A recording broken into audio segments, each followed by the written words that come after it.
কি পরিষ্কার? এটা পরিষ্কার, তাই না? আমার কাছে মনে হচ্ছিল মাত্র যে স্পিকারটা ইউজ করছেন ঘুম ঘুম হয়, কিন্তু শব্দটা পরিষ্কার না, মানে এটি ইউজ করলে বেটার। ওকে, সবাইকে আসসালামু আলাইকুম। আপনারা কি এই ট্রেনিংটাকে কি কেউ প্রয়োজন মনে করেন, নাকি এটা একটা অপ্রয়োজনীয় বা বিকালবেলা বিরক্তিকর? কার্যকর?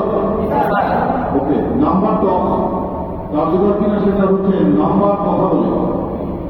তো আমি প্রথমে ধন্যবাদ দেব সাধু সাহেব এবং তার টিম, আইন প্রশাসন এবং আপনাদের সবাইকে, যে আমি যখন এখানে জয়েন করেছিলাম তখন 50-55 স্বপ্ন দেখা আমি দিয়েছি। সেখান থেকে ইউনিট 1 73 দিচ্ছে, আশা করি আগামী সপ্তাহ থেকে আরো ভাগ করবেন। মিজান প্রথমবারের মতো 75 রেস করেছে, আমি জানি না আজকে জানেন কত হবে।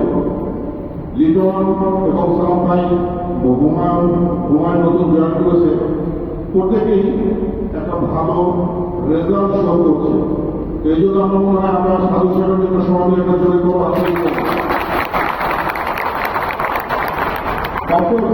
আমি বা সাধু সাহেব এটা আমরা কখনই করতে পারতাম না যদি কিনা আমরা সবাই একসাথে কাজ না করতে পারতাম। গার্মেন্টস কখনোই এটা কোনো এক ব্যক্তির কাজ না, এটা প্রত্যেকের অংশগ্রহণ, স্বতঃস্ফূর্ত অংশগ্রহণ এসেনশিয়াল, আদারওয়াইজ কখনো এটা সম্ভব হতো না। তো আমি এই ট্রেনিংটাকে রিকোয়েস্ট করবো আপনারা সবাই মনোযোগ সহকারে অংশগ্রহণ করবেন। সাধু সাহেব কিছু নির্দেশনা দিয়েছেন, অপ্রয়োজনীয় কথা না বলবো, যেখানে কোনো কোশ্চেন থাকে সেখানে তারা করবো এবং মোবাইলটা বন্ধ রাখবেন, কারণ মোবাইলের শব্দটা অনেক ক্ষেত্রে যেটা হয়, যিনি বক্তা তার অ্যাটেনশন নষ্ট হয়, উনি কি বলতেছেন সেটা ডিসকানেক্ট হয়ে যায়। তো আমরা মোবাইলটাকে একটু সাউন্ড অফ করে রাখি, ঠিক আছে? তো সাধু সাহেব এবং সুধীর সাহেব ওনারা আমাদের যে কয়েকটা শনিবার, আমরা আমাদের টার্গেট হচ্ছে শনিবারে 6টার সময় ফ্লোর ছেড়ে দেওয়া। মূলত এই শনিবারটাতে আমরা ট্রেনিং পাঠাতে ব্যবহার করব। আপনারা যদি বাইরে এই ট্রেনিং ইনস্টিটিউটে গিয়ে এই ট্রেনিংগুলো করতেন, তাহলে সাধু সাহেবের জুনিয়ররা ট্রেনিং করাতো। আমি জানি উনি আইন উপরে একজন বড় ট্রেনার সাধু সাহেব, ওনার জুনিয়ররা ট্রেনিং করাতো, সেখানে আপনাদের 5,000 করে টাকা ফি দিতে হতো। কিন্তু এই ট্রেনিংটা আপনারা বিনা পয়সা পাচ্ছেন সাধু সাহেবের কাছ থেকে। আমি আপনাদেরকে রিকোয়েস্ট করবো সবাই আমরা মনোযোগ সহকারে সাধু সাহেবের এই ট্রেনিং প্রোগ্রামে অংশগ্রহণ করি এবং আমাদের কর্মজীবনে আমরা এটা প্রয়োগ করি, যেন আমরা গ্রুপের ভিতরে সেরা হতে পারি। আমাদের একটা স্লোগান আছে, নেক্সট সিজিএল গ্রেড। সিজিএল কে গ্রুপের সেরা ফ্যামিলি হিসেবে রূপান্তরিত করা, আমরা সেইভাবে আছি। আমরা তৃতীয় কোনো সপ্তাহে দ্বিতীয় এই অবস্থানে আছি।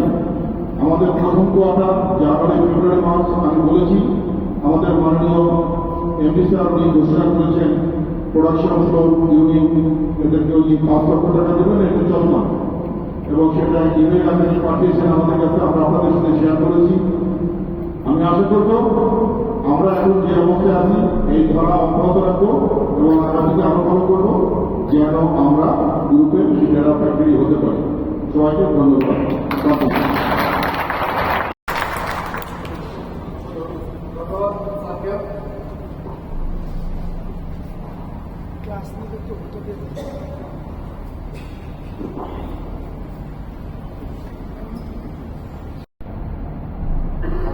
ধন্যবাদ, সবাই যথাসময় উপস্থিত হয়েছেন। আজকে মূলত সকল স্টাফকে এখানে রাখা হয়েছে। আমরা গত 2 সপ্তাহ যাবত এখানে ট্রেনিং সেশন করাচ্ছি। সেটাতে আমরা আমাদের শিডিউলটা একটু কমে রাখছিলাম। তো শুধুমাত্র প্রোডাকশনের যে স্টাফ ছিল তাদেরকে নিয়ে আমরা 2টা টপিকের উপরে 2টা ক্লাসে আমরা আলোচনা করছি। একটা হচ্ছে ব্যালেন্সিং টেকনিক, আরেকটা হচ্ছে how to increase sensing of order, process of order. Process of order থেকে ইফিসিয়েন্সি কিভাবে ইনক্রিজ করা যায়। তো আশা করি 2টা বিষয় আপনারা কাজ করতেছেন। সুপারভাইজার যারা আছে একটু আলাদাভাবে কি কাজ করছেন, এটা কি কার্যকরী, কিছুটা হলে কাজে লাগে। আচ্ছা, এগুলো হচ্ছে ইউনিভার্সাল চিরন্তন, এগুলো আস্তে আস্তে একদিনে সব আপনারা কন্টিনিউয়াস এটা করতে করতে একটা রেজাল্ট চলে আসবে। তো আজকে সবাইকে আমার উদ্দেশ্য হচ্ছে আজকে কিছু কমন ইস্যু নিয়ে আমি কথা বলবো, যেটা সবার সাথে রিলেটেড। ম্যানুফ্যাকচারিং কোম্পানিতে স্পেশালি গার্মেন্টস সেক্টরে একজনের দ্বারা কোনো কিছু সম্ভব না, প্রত্যেকের ইনভলভমেন্ট, যেটা সিকিউরিটি থেকে শুরু করে মাল শিপমেন্ট পর্যন্ত যারা ইনভলভ আছে এখানে প্রত্যেকটা লোকের ইনভলভমেন্টে একটা টিম গ্রো করে এবং ওই প্রতিষ্ঠানের ডিফেন্স বা সাস্টেনেবল ইম্প্রুভমেন্ট নির্ভর করে। তো এই জন্য প্রত্যেকেরই মেইন কাজ এখানে কাজ করা এবং প্রত্যেকের সহযোগিতা ছাড়া, প্রত্যেকের স্বতঃস্ফূর্ত অংশগ্রহণ ছাড়া সম্ভব। আজকে সিসিএল আপনারা এই পর্যন্ত নিয়ে আসছেন, এর পিছনে একটা রিজন যদি বলি, মেইন রিজন সেটা হচ্ছে টিম বিল্ডিং। প্রত্যেকের ভিতরে তো স্বতঃস্ফূর্ততা নিয়ে কাজ করতেছেন, আপনার দেশটা দেওয়ার চেষ্টা করতেছেন, যে টিম বন্ডিংটা তৈরি হয়েছে, এটার রেজাল্টই আজকে এই পর্যন্ত। কাজ কিন্তু ইডিসার মেশিনে যা করতেছেন, আমি মেশিনে যা করতেছি, কাজ আপনারাই করতেছেন। তাহলে যার যার দেশটা সে দেওয়ার চেষ্টা করতেছে, এটাই হচ্ছে একটা প্রতিষ্ঠানের লং টাইম প্রোগ্রেসের থিওরি। আজকে আমরা মূল আলোচনায় যাবো, সেটা হচ্ছে আমি লিগ নিয়ে এত ডিটেলসে যাবো না। লিগ নিয়ে অনেক কথা হচ্ছে, আপনারা হয়তো জানেন যে লিগ ব্ল্যাক বেল্টের উপাধি পাইছি আমি 2013 সালে, যখন বাংলাদেশে 2011 সালে লিগ চালু হয়। সেই ফার্স্ট ব্যাচে ডিসিসি ডেটা কনসালটিং ফার্ম, যেটা ওয়ালমার্ট চলতে আসছিল তখন বাংলাদেশে। তো সেখানে 19টা ফ্যাক্টরিতে স্টার্ট করছিল, সেখানে আমার ওই ফ্যাক্টরিতে আমি চ্যাম্পিয়ন ছিলাম এবং সেখানে বেশ কিছু লোককে পারফরমেন্স শুরু করে বিভিন্ন বেল্ট অফার দেওয়া হয়, ব্ল্যাক বেল্টের মেন। সেই ব্ল্যাক বেল্টের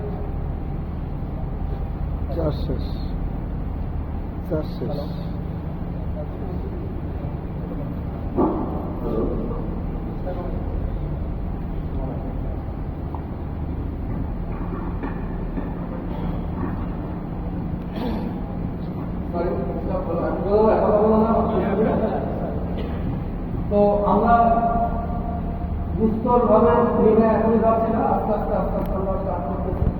তো লিনের বিভিন্ন টুলস আমি বিভিন্নভাবে দেওয়ার চেষ্টা করতেছি। যে ট্রেনিংগুলো আমার আছে, এগুলো একটা লিনের টুলস, সেগুলো নিয়ে আমি কাজ করতেছি এবং এইগুলো আপনাদেরও এগুলো নিয়েই কাজ করতে। তো কেন করতে হবে, কিভাবে করবো, আমাদের মূল কোথায়, কোন কোন জায়গায় আমাদের এখন কাজ করতে হবে, আমরা কোন স্টেজে আছি, কার কি ভূমিকা হবে, সেই বিষয়গুলো নিয়ে আজকে বলতে হবে। এবং একটা প্রতিষ্ঠান কিভাবে সাস্টেইন করবে, কিভাবে গ্রোথ বাড়বে, সেখানে কার কি ভূমিকা থাকবে, সেই বিষয়গুলো নিয়ে আজকে আমি কথা বলবো। এবং আজকের ট্রেনিংটা অনেক ইম্পর্টেন্ট, এটা সচরাচর নর্মালি কোনো পাবেন না আপনারা।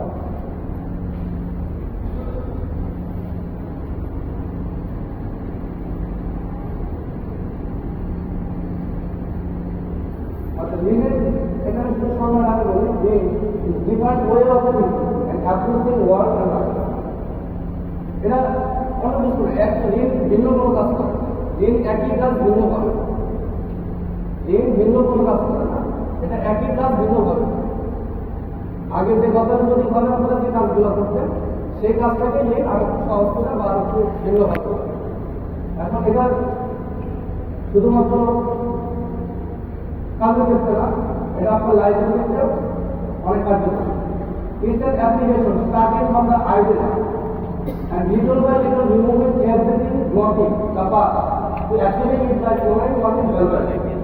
এটা কি বলছে এখানে, যে আপনাকে শুরু করছে যে কোনো আইডিয়া থেকে, যে কোনো সিচুয়েশন থেকে স্টার্ট করতেছে, আস্তে আস্তে আস্তে আস্তে যত ব্লকিং আছে, যত ইন্টারাপশন আছে, যত বাধা আছে, আস্তে আস্তে সেগুলোকে রিমুভ করে করে আমার লক্ষ্য হচ্ছে ভ্যালু যে কাজটা বিনিময়ে আমি টাকা পাচ্ছি, সেটাকে ভ্যালু অ্যাডেড।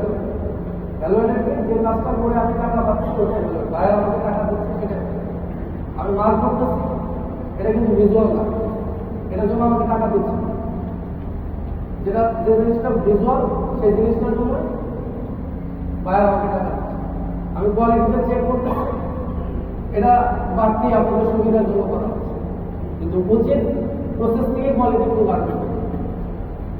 আমার কথা কি বুঝতে পারছেন?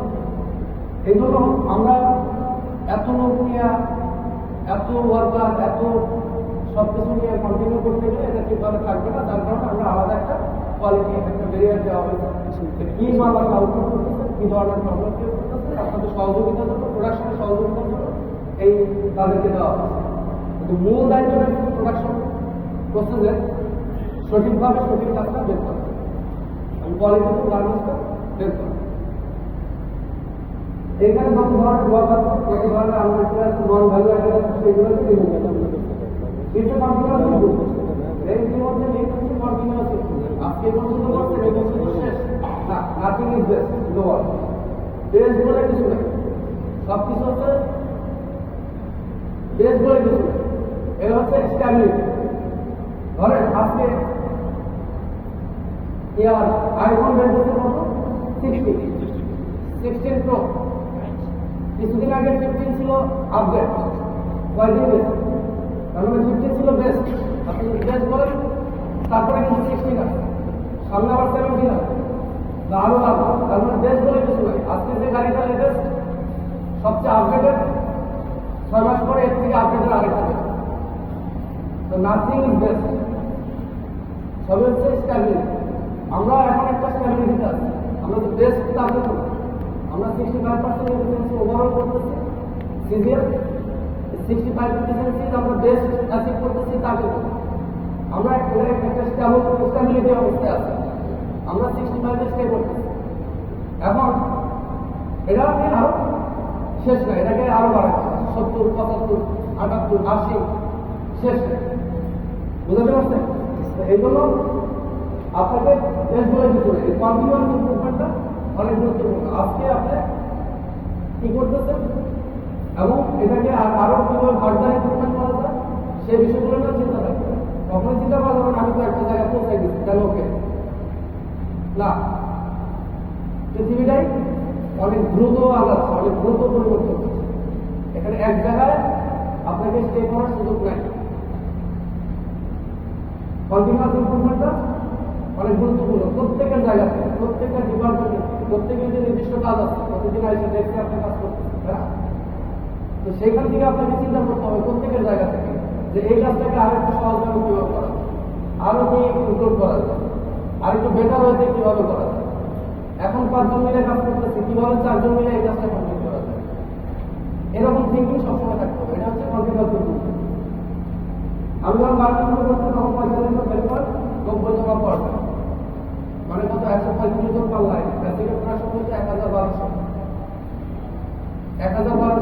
1200তে মানে হয় ইনসেন্টিভ দিত। এই 130-35 জন লোক কোয়ালিটি কি হতো, ফিনিশিং এ নাইট করে করে সুতা কাটতো।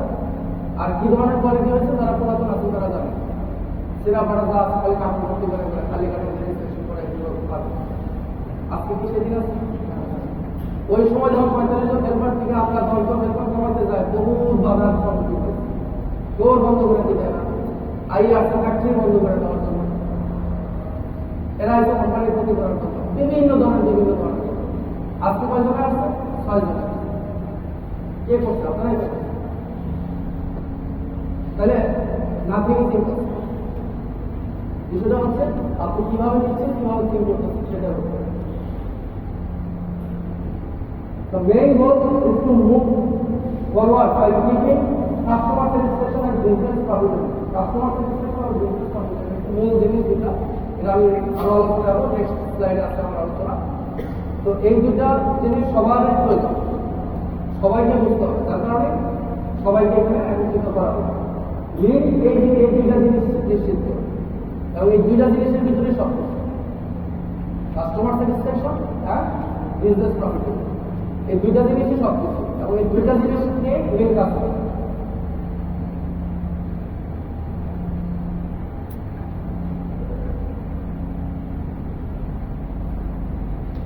আজকের সিচুয়েশন কোথায় আমরা দাঁড়িয়ে আছি, আমরা কোন জায়গায় দাঁড়ায় আছি সেটা একটা ব্যাপার। increasing manufacturing cost, labor, raw materials, gas, electricity, diesel, plastic, attachment, etc. এইগুলা কি বাড়তেছে না বাড়ছে না? গত 1 বছর আগে যা ছিল আজকে তা আছে। আমরা কি লেবারের খরচ বাড়ছে না? নতুন গ্যাজেট হচ্ছে, ইনক্রিমেন্টের পার্সেন্টেজ আরো বাড়ছে বাড়ছে না? র ম্যাটেরিয়ালসের দাম কমছে, ফ্যাব্রিকের দাম কমছে, জিপার বা আদার্স ম্যাটেরিয়ালস কমছে, কমে বাড়ছে। তারপরে কি হয়েছে? গ্যাস, ইলেকট্রিসিটি বাড়ছে, ডিজেলের দাম বাড়ছে, প্লাস্টিক, অ্যাটাচমেন্ট, অ্যাসেটটা সব কিছুর দামে ঊর্ধ্বমুখী, বুঝছো? সব কিছুর দাম বাড়ছে। Buyer not increase the price. Buyer কি আমাদের প্রাইস বাড়াচ্ছে? আমি তো নিজে কস্টিং করছি একটা না 10 বছর। 2018 সালে যে কর দিতাম একটা গাছের $18 $19 দিতাম, এখন আর কম দাঁড়িয়ে বারো দিচ্ছে। আজকে 2024 সাল 25 সালে এসে আরো কমছে, অথচ এরপরে 2টা গ্যাজেট চেঞ্জ হয়েছে, বেতন 3 গুণ বেশি, 2 গ্যাজেট পেলে 3 গুণ আরো বেশি, 4 গুণ বেশি প্রায় ইনক্রিমেন্ট সব। তাহলে প্রাইস কোথায় আছে? আরো ওই জায়গায় আছে, প্রাইস ওই জায়গায় আছে। টু কম্পিটিটিভ মার্কেট, মার্কেটে কম্পিটিটিভ, সবাই যা বসে রয়েছে বাইক হাউসগুলোতে সবাই বসে থাকে অর্ডার নেয়। যেমন আমাদের সামনে মার্কেট কি অর্ডার, কি সেলাই করবো, প্ল্যানিং, মার্কেটাইজিং, এটা নিয়ে মার্কেটিং, এটা নিয়ে মার্কেটের অর্ডার আমাদের ইতিমধ্যে ফেব্রুয়ারি মাঝামাঝিতে শেষ হয়ে যাবে। ফেব্রুয়ারিতে মাঝামাঝিতে মার্চ মাসে অর্ডার করছে শেষ হয়ে যাবে। মার্চে বুকিং দেওয়ার জন্য অর্ডার দেওয়া হবে। প্রত্যেকটা গার্মেন্টসে সবাই সিরিয়াল ধরে আছে। মার্কেটটা অনেক কম্পিটিটিভ, কে কত কম প্রাইস দিয়ে নিতে পারে। কম প্রাইস দিতে গেলে তার ফ্যাক্টরি কস্ট, মার্কেটিং কস্টটা ওই লেভেলে নিতে হবে, না হলে তো বিজনেস প্রফিটেবিলিটি থাকবে না, থাকবে। Order prices, increasing export cost, গাড়ির দাম বাড়ছে, ডিজেলের দাম বাড়ছে, আলটিমেটলি সব কিছুর দাম বাড়ছে, এবং quality demand becoming high. Quality কি আপনি যে 5 বছর আগে যেটা আপনি এখন হাফ ইঞ্চি সুতা নিচ্ছে, একসময় হাফ ইঞ্চি অল্প সুতা ধরতো। তো এখন যে সমস্ত কিছুর কোয়ালিটির ডিমান্ড আস্তে আস্তে বাড়ছে, সেটা বাড়বে, মানুষের রুচি চেঞ্জ হচ্ছে, এটা ডিপেন্ড করে মানুষের রুচির উপর, কারা করবে, কারা কিনতে চায়। এখন সবাই 10 দোকান দেখে ভালো করে চেক করে তারপরে গার্মেন্টসটা নিচ্ছে। আস্তে আস্তে মানুষের কোয়ালিটি ডিমান্ডটাও বাড়বে। তাহলে এটা বাইরের সমস্যা, কাস্টমারের সমস্যা। কাস্টমার যে তাদের যে কাস্টমার আছে তাদের স্যাটিসফ্যাকশনের জন্য তারা তাদের রিকোয়ারমেন্ট বাড়াবে। তাহলে কোয়ালিটি আস্তে আস্তে ডিমান্ড আরো বাড়তেছে। তো এই যে সিচুয়েশন আমরা দাঁড়িয়ে আছি, আমাদের ম্যানুফ্যাকচারিং কস্ট বাড়তেছে, আমাদের প্রাইস বাড়তেছে, কম্পিটিটিভ মার্কেট, কম্পিটিশন বাড়তেছে, আমাদের অর্ডার বাড়তেছে, এক্সপোর্ট কস্ট, সব কিছু কোয়ালিটি ডিমান্ড সব কিছুই ঊর্ধ্বমুখী, তাই না? সলিউশন কি? হোয়াটসঅ্যাপ করুন না, হাউ টু সার্ভাইভ। এখন সলিউশন কি? আমরা কিভাবে টিকা থাকবো, কিভাবে টিকা থাকবো, এই বই কিভাবে মোকাবেলা করবো? কোন প্রসেস তো বাদ দিতে পারবো পারো?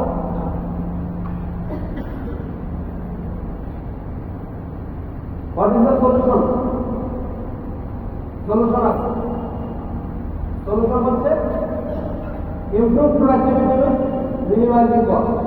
প্রোডাক্টিভিটি বাড়াইতে হবে, কস্ট মিনিমাইজ করতে, সহজ এক কথা। কিভাবে প্রোডাক্টিভিটি বাড়বে? তাহলে কি এখন যারা কাজ করতেছে আমরা এখন কাজ করতেছি না? এর বাইরে আর কি করবো? হ্যাঁ আছে। কিভাবে কিভাবে ইমপ্রুভ প্রোডাক্টিভিটি হবে এবং কস্ট মিনিমাইজ হবে? সিস্টেম ডেভেলপমেন্ট, সিস্টেম ডেভেলপমেন্ট এবং ট্রেনিং এর মোটিভেশন, দুইটা ওয়াপন, অস্ত্র। একটা হচ্ছে আমার সিস্টেম ডেভেলপমেন্ট করতে হবে। সিস্টেম ডেভেলপমেন্ট করতে পারে অনেক দেখা যাচ্ছে বা এখন প্রয়োজনীয়, কিন্তু তাদের কাজগুলো করে যাবে, তাকে অন্য কাজে দেওয়া যাবে। আরেকটা হচ্ছে ট্রেনিং এবং মোটিভেশন। ওয়ার্কারদের ওইভাবে মোটিভেশন করতে হবে, প্রত্যেকটা ওইভাবে ট্রেনিং করতে হবে। ট্রেনিংটা অনেক গুরুত্বপূর্ণ। আপনি কিভাবে এটাকে করা যাবে, কোন কোন পদ্ধতিতে আগাবে, কোন জায়গায় কিভাবে করা যায়। একটা ট্রেডিশনাল একটা সিস্টেম আপনি চলে আসতেছে গার্মেন্টস, কিন্তু এইখান থেকে আপনাকে বেরিয়ে আসতে হবে। কি করতে হবে? নতুন নতুন সিস্টেম আছে, কি ধরনের প্রসেস ইমপ্লিমেন্ট করা যায়, কিভাবে ডেভেলপ করা যায়, কিভাবে সিস্টেম ডেভেলপ করা যায়, সেই বিষয়গুলোতে ট্রেনিং এবং মোটিভেশন। এখন সিস্টেম ডেভেলপমেন্ট নিয়ে আমাদের বাংলাদেশের কালচারে কোনো সমস্যা, এটা আমরা সহজেই অ্যাকসেপ্ট করতে পারি না। কেন? আমরা যখন আজকে নতুন মার্কেট থেকে যখন নতুন একটা জুতা কিনবো, ওইটা পরার পরে পায়ে একটু বিভিন্ন জায়গায় কষ্ট করবে বা বিভিন্ন ধরনের সমস্যা হয় না অ্যাডজাস্টমেন্ট নতুন জুতায়। আমরা চিন্তা করি রক্ত বেড়ে গেছে, আমরা চিন্তা লেগেছে, এটা করবো না, ফেলাই দেয় কেন? কিন্তু এই সিস্টেম ডেভেলপমেন্টটা কিন্তু ফেলাই দেয়। এটা যে সমস্যা হচ্ছে সেই সমস্যাটা কিন্তু বাদ দেয় না। শুরুতে সমস্যা একটু হবে, সেই জিনিসটা অ্যাডজাস্টমেন্ট, সেই জিনিসের জন্য ওই সিস্টেম ডেভেলপমেন্টের ক্ষেত্রে ট্রেনিং করাতে হবে অ্যাডজাস্টমেন্টের জন্য, এবং মোটিভেশন দিতে হবে পজিটিভ থিঙ্কিং এর জন্য। Change the mental pattern. আপনার সবার আগে যেটা করবেন, আপনার মেন্টাল প্যাটার্ন চেঞ্জ করতে হবে। আমার যে কোনো কিছু আমি তাকে অ্যাকসেপ্ট করতে পারি, সেই মেন্টাল প্যাটার্নটা চেঞ্জ করতে হবে। কিভাবে? এখন এটা অনেক জটিল কাজ না, এর থেকে অনেক জটিল কাজ। বিশ্বাস এমন একটা জিনিস, আমি যেটা বলবো যে আপনি যদি বিশ্বাস করেন যে কোনো কাজ আপনি করতে পারেন। ডিপেন্ড করবে আপনার বিশ্বাসের উপর। আপনার ভিতরে যদি দুর্বল থাকে তাহলে সেটার প্রতি গুরুত্ব কম থাকে।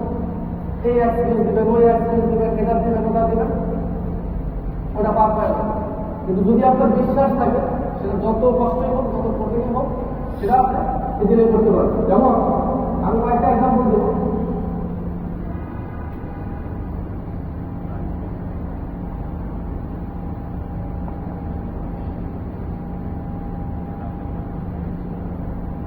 আচ্ছা, জীবন সাথে সবাই একটু দাঁড়ান তো, আমার চেহারাটা দেখি। সবাই কেমন আছেন? আলহামদুলিল্লাহ। আপনি কেমন আছেন? আলহামদুলিল্লাহ। আচ্ছা, স্যারের কথার ফাঁকে একটা কথা বলি। গত 3 বছর কি আমাদের বেতন বৃদ্ধি হয়েছে? গত 3 বছর বেতন বাড়ছে? ইয়ারলি ইনক্রিমেন্ট পাইছি না? আপনারা যে কোনো একটা স্টাইলের মাঝখানে যারা আছেন, গত 3 বছর আমরা যে প্রোডাক্টগুলো শিলাই, কোনো প্রোডাক্ট নেম সহ প্রাইস বাড়ছে বলতে পারবেন? কেউ কারো আইডিয়া আছে? তাহলে দেরি করি।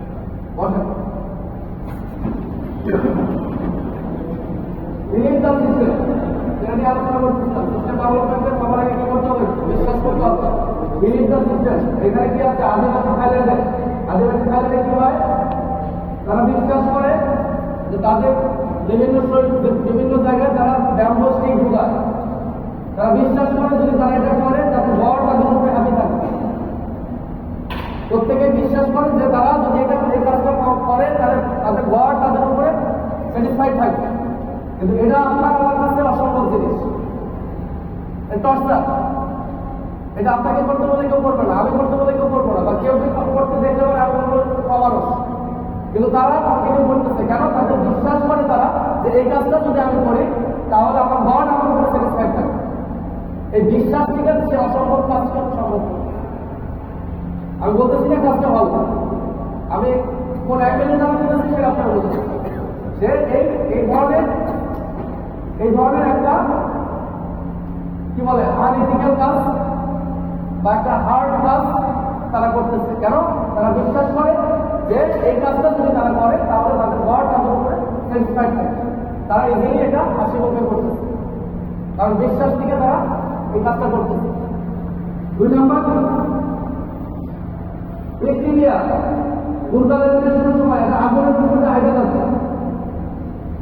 তারা বিশ্বাস করে যদি এই কাজটা করতে পারে তারা সত্যি শান্তি বা তাদের ঘর তাদের উপরে স্যাটিসফাইড থাকবে। যার কারণে এই অসম্ভব কাজটাকে করতে পারে। আপনি কেউ করবেন না, কেউ করবে? আপনার সামনে যদি কেউ করবে না আপনি করতে দেবেন? আপনার ক্ষমতা না থাকলেও আপনার সেখান থেকে বেরিয়ে আসবেন। তো কেন করতেছে? Believe the system. সেই সিস্টেমটাকে বিশ্বাস করে, এই সিস্টেমটাকে বিশ্বাস করে, যার কারণে সে ইজিলি এই কাজটা করতেছে, অসম্ভব কাজ। ইসলামিক টার্মিস্ট আর কি বলে আইএস, এরা কি করতেছে? এরা গ্যাট করে গুলি করে মানুষ মারতেছে, এরা বিভিন্নভাবে মানুষ মারতেছে, কারণ তারা বিশ্বাস করে যে এই ধরনের লোককে যদি আমরা মারি তাহলে আমার শুক্র হবে, আমার আল্লাহ আমাকে আমাকে আল্লাহকে সন্তুষ্টের জন্য আমি কাজটা করতেছি, এবং তাদের যে মোটিভেশনে তারা আত্মঘাত থেকে কোনো সিদ্ধান্ত নিতে পারে, তাদের কাছে কোনো বিষয় না, তারা গুলি করে মানুষ মারতেছে কোনো বিষয় না।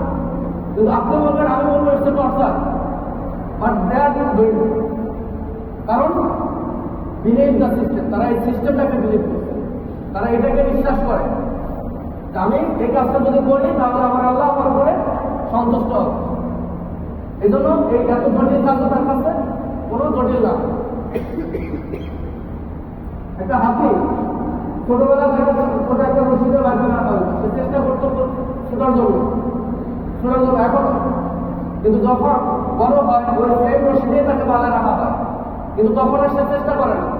কেন? তার সিস্টেমের কি আছে, সে বিলিভ করছে যে আমি তো এটা শুনতে পারি না, আমি তো এটা চেষ্টা করছি চিনতে পারি না, সেটা সম্ভব না, তার কারণে সে চেষ্টা করে না। যদি সে চেষ্টা করতো তাহলে এই রশি কিন্তু তার কাছে কিছু না, কিছু না, কিন্তু সে কিন্তু এটা ছেড়ার জন্য চেষ্টা করে না। কেন? সে বিশ্বাস করে যে এটা আমার দ্বারা ছেড়া সম্ভব না।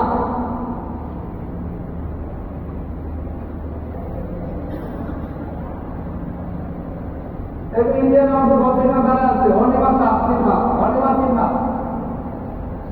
উনি রেল অ্যাক্সিডেন্টে রেল লাইনের উপরে পা মুশকিল করে দেওয়ার পরে তার উপরে রেল যায়, সারা রাত রেল গেছে আসছে, ভোরবেলায় কোনো মানুষ, আশপাশের মানুষ তাকে হসপিটালে নিয়ে গেছে, যাওয়ার পরে চিকিৎসা তাকে আল্লাহ সুস্থ রাখছে, এবং যখন সে সুস্থ হয়েছে তখন সে বলছে আমি যখন বাঁচাই দিচ্ছে আমি আবার জয় করবো, তার পা নাই, সে বলছে কি আমি আবার জয় করবো, সেইখান থেকে সে প্রতিজ্ঞা করছে আমি আবার জয় করবো।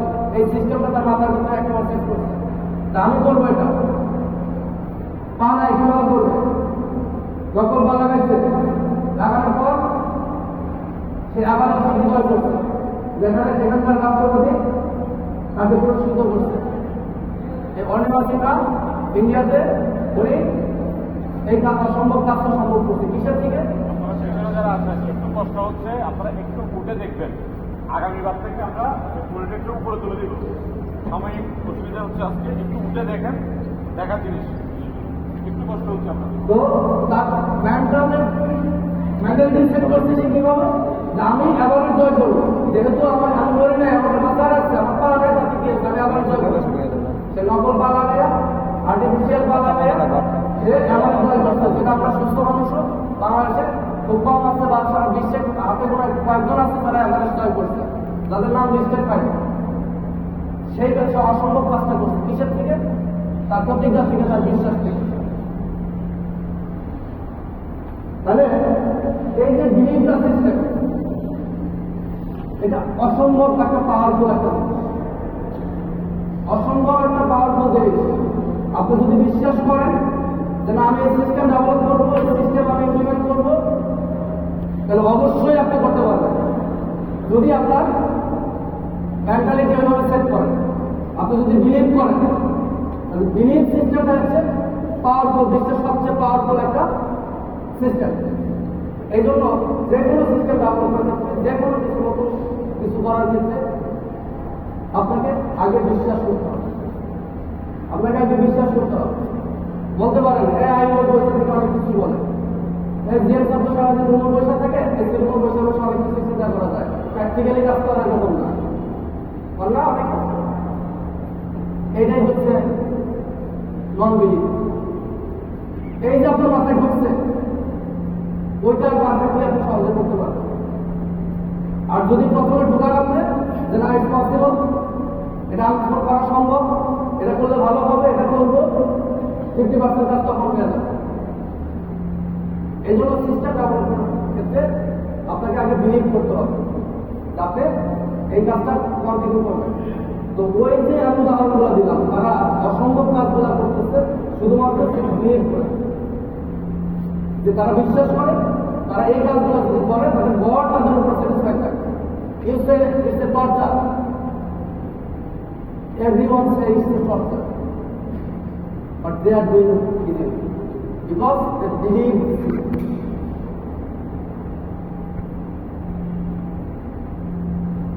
You can break it, you can make it. আপনাকে এই সিস্টেম বিশ্বাস না করলে আপনাকে ভাইকে আত্মসার করে দিতে পারে, এবং এটা বিশ্বাস করলে আপনাকে তৈরি করে দিতে পারে। You can become strongly mental or you can become mentally strong. আপনি mentally আপনাকে অনেক strong করতে পারেন। You can have hopeless faith or you can have an endless hope. আশাহীন নিরাশায় থাকতে পারেন এবং অথবা আপনার সামনে অনেক অপরচুনিটি, অনেক আশা, অনেক আনন্দ আপনার সামনে আসতে পারে। তাহলে বিলিভ সিস্টেম হচ্ছে সবচেয়ে পাওয়ারফুল একটা সিস্টেম, যেটা এখন বিশ্বের যে দরকার আছে, আমি চেষ্টা করে দাঁড়িয়ে আছি সবার আগে যেটা দরকার যে না আমি পারবো, এই যে আত্মবিশ্বাস, এই যে বিলিভটা, এটাই হচ্ছে আপনাকে 50% আগে। কিছুদিন আগে ফেসবুকে বেশ ভাইরাল হচ্ছে কি ব্রেন নিয়ে একটা মানুষের ব্রেনটা আপনি পাওয়ার করবো, ব্রেনটা কি জিনিস, ব্রেনের উপরে যে জিনিসটা আপনি সেট করবেন, একটা চিন্তা করবেন, ব্রেন আপনাকে ওই দিকেই নিয়ে ঘুরাবেন। আপনি যতই অন্য দিকে যেতে চান ওই ব্রেন আপনাকে ওই দিকেই নিয়ে ঘুরাবেন। আপনি যখন চিন্তা করবেন যে এটা আসলে করা তো সম্ভব না, ওই যে হাতির মতো, যেটা তো রসিদ ছিল সম্ভব না, ওই ব্রেন আপনাকে ওই জায়গা ওইটার প্রতি আপনাকে ইনসিস্ট করবে। এই জন্য আপনাকে ডিপেন্ড করবে আপনি কিভাবে আগে অ্যাকসেপ্ট করতেছেন। ফার্স্ট কিভাবে আপনি অ্যাকসেপ্ট করতেছেন, কতটা পজিটিভলি আপনি এটাকে গ্রহণ করছেন, এটার উপর ডিপেন্ড করবে আপনার ওই কাজের সাকসেস।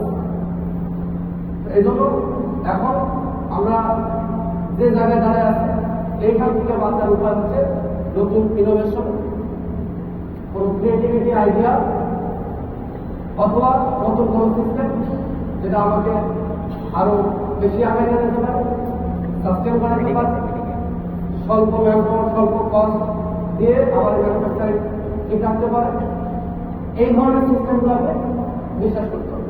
এবং এইগুলা প্রত্যেকেরই আইডিয়া শেয়ার করতে পারে, কিন্তু মূল ড্রাইভে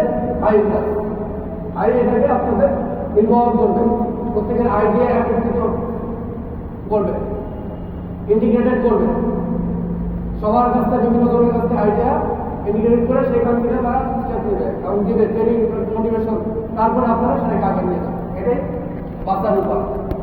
আজকে যে জায়গা আমরা প্রোডাক্টিভিটিতে আছি, এখান থেকে আরো কিভাবে বাড়ানো যায়, আমরা তো কাজ করতেছি, একটা অপারেটর এখনো কাজ করতেছে, যখন সে 50 পিস করতো তখনও কাজ করতো, এখন সে 100 পিস করতেছে এখনো কাজ করতেছে, সামনে তার কাছ থেকে 30 পিস লাগবে, 50 পিস লাগবে, কিভাবে করবে?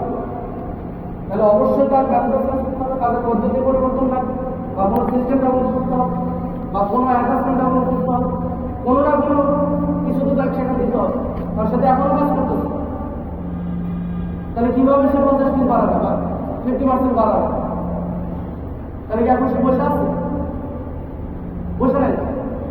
তাহলে সে যে কাজগুলো করতেছে সেই কাজগুলোকে অ্যানালাইসিস করে প্রত্যেকের জায়গা থেকে, যে এখানে কোথায় কোথায় সে ওয়েস্ট করতেছে, কোথায় কোথায় সে আননেসেসারি কাজ করতেছে, কোনটা কোনটা না করে দিতে, বা কোনটা কোনো সিস্টেম দিলে কোনটা কোনটা কমে যাবে। বুঝতে পারছি? এখন আছে যে মূল যে কাজটা আমরা বিজনেস গ্রোথ, যারা to service for the business growth, দুইটা, একটা কি কাস্টমার স্যাটিসফ্যাকশন, সেকেন্ড হচ্ছে বিজনেস প্রফিটেবিলিটি, দুইটাই হচ্ছে মুদ্রার একই প্রফিট, দুইটাই প্রয়োজন। কাস্টমার স্যাটিসফ্যাকশন না থাকলে যেরকম কাজ থাকবে না, এত বড় প্রিমিসেস, এত হাজার হাজার লোক, কারো কোনো মূল্য থাকবে না, কাজ না থাকলে কি করবে? এই জন্য কাস্টমার স্যাটিসফ্যাকশন। সেকেন্ড, যদি প্রফিট না আসে তাহলে কয়েকদিন কাস্টমার স্যাটিসফ্যাকশন করে জোড়েন। আপনি যে পার্টিকুলার কাপড়ের মতো 100 পিস 200 পিস করে বানাই দিলে আপনার একটা চলবে, আপনার লাইন চলবে, তাহলে আপনাকে বিজনেস প্রফিটেবিলিটি নিশ্চিত করতে হবে। এই দুইটা সম্মিলিতভাবে বিজনেস গ্রোথ। কাস্টমার স্যাটিসফ্যাকশন কিভাবে আসবে? কম্পারেটিভ প্রাইস কম্পারেটিভ দিতে হবে। আমি ইচ্ছা করলে 500 টাকা $1 কে $10 দিয়ে দিলাম, আর আমার অর্ডার দিয়ে দিলাম, কারণ আমার মতো আরো হাজার লোক সেখানে সিরিয়ালে বসে আছে, 1 সেন্ট 2 সেন্ট যারা কম দিতেছে তাকে অর্ডার দিয়ে দিচ্ছে। তো এই কম্পিটিটিভ প্রতিযোগিতামূলক দাম আপনাকে টিকে রাখতে হবে, এবং এটা টিকে রাখতে গেলে আপনার ফ্যাক্টরির পার মিনিট কষ্ট আপনাকে সেই লেভেলে আনতে হবে। এটা যদি বাইরে যায়, এটা পরে গেলে কত লুজার। সেকেন্ড হচ্ছে goods right and return and quantity.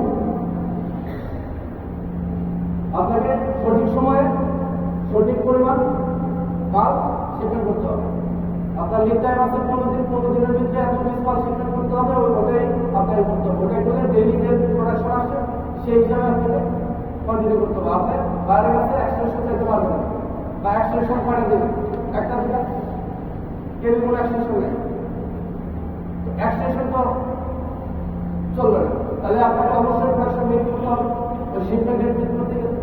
যদি আপনি একটা দুটা শিপমেন্ট ডেট মিস করেন তাহলে এই বায়ার আপনার কাছ থেকে চলে যাবে, কারণ তারা অন টাইমে পাচ্ছে না, তারা তাদের কাস্টমারকে বুকিং দিচ্ছে, আমি মাসে ভিতরে মাল দেবো, কিন্তু আপনি দিতে পারতেছেন না।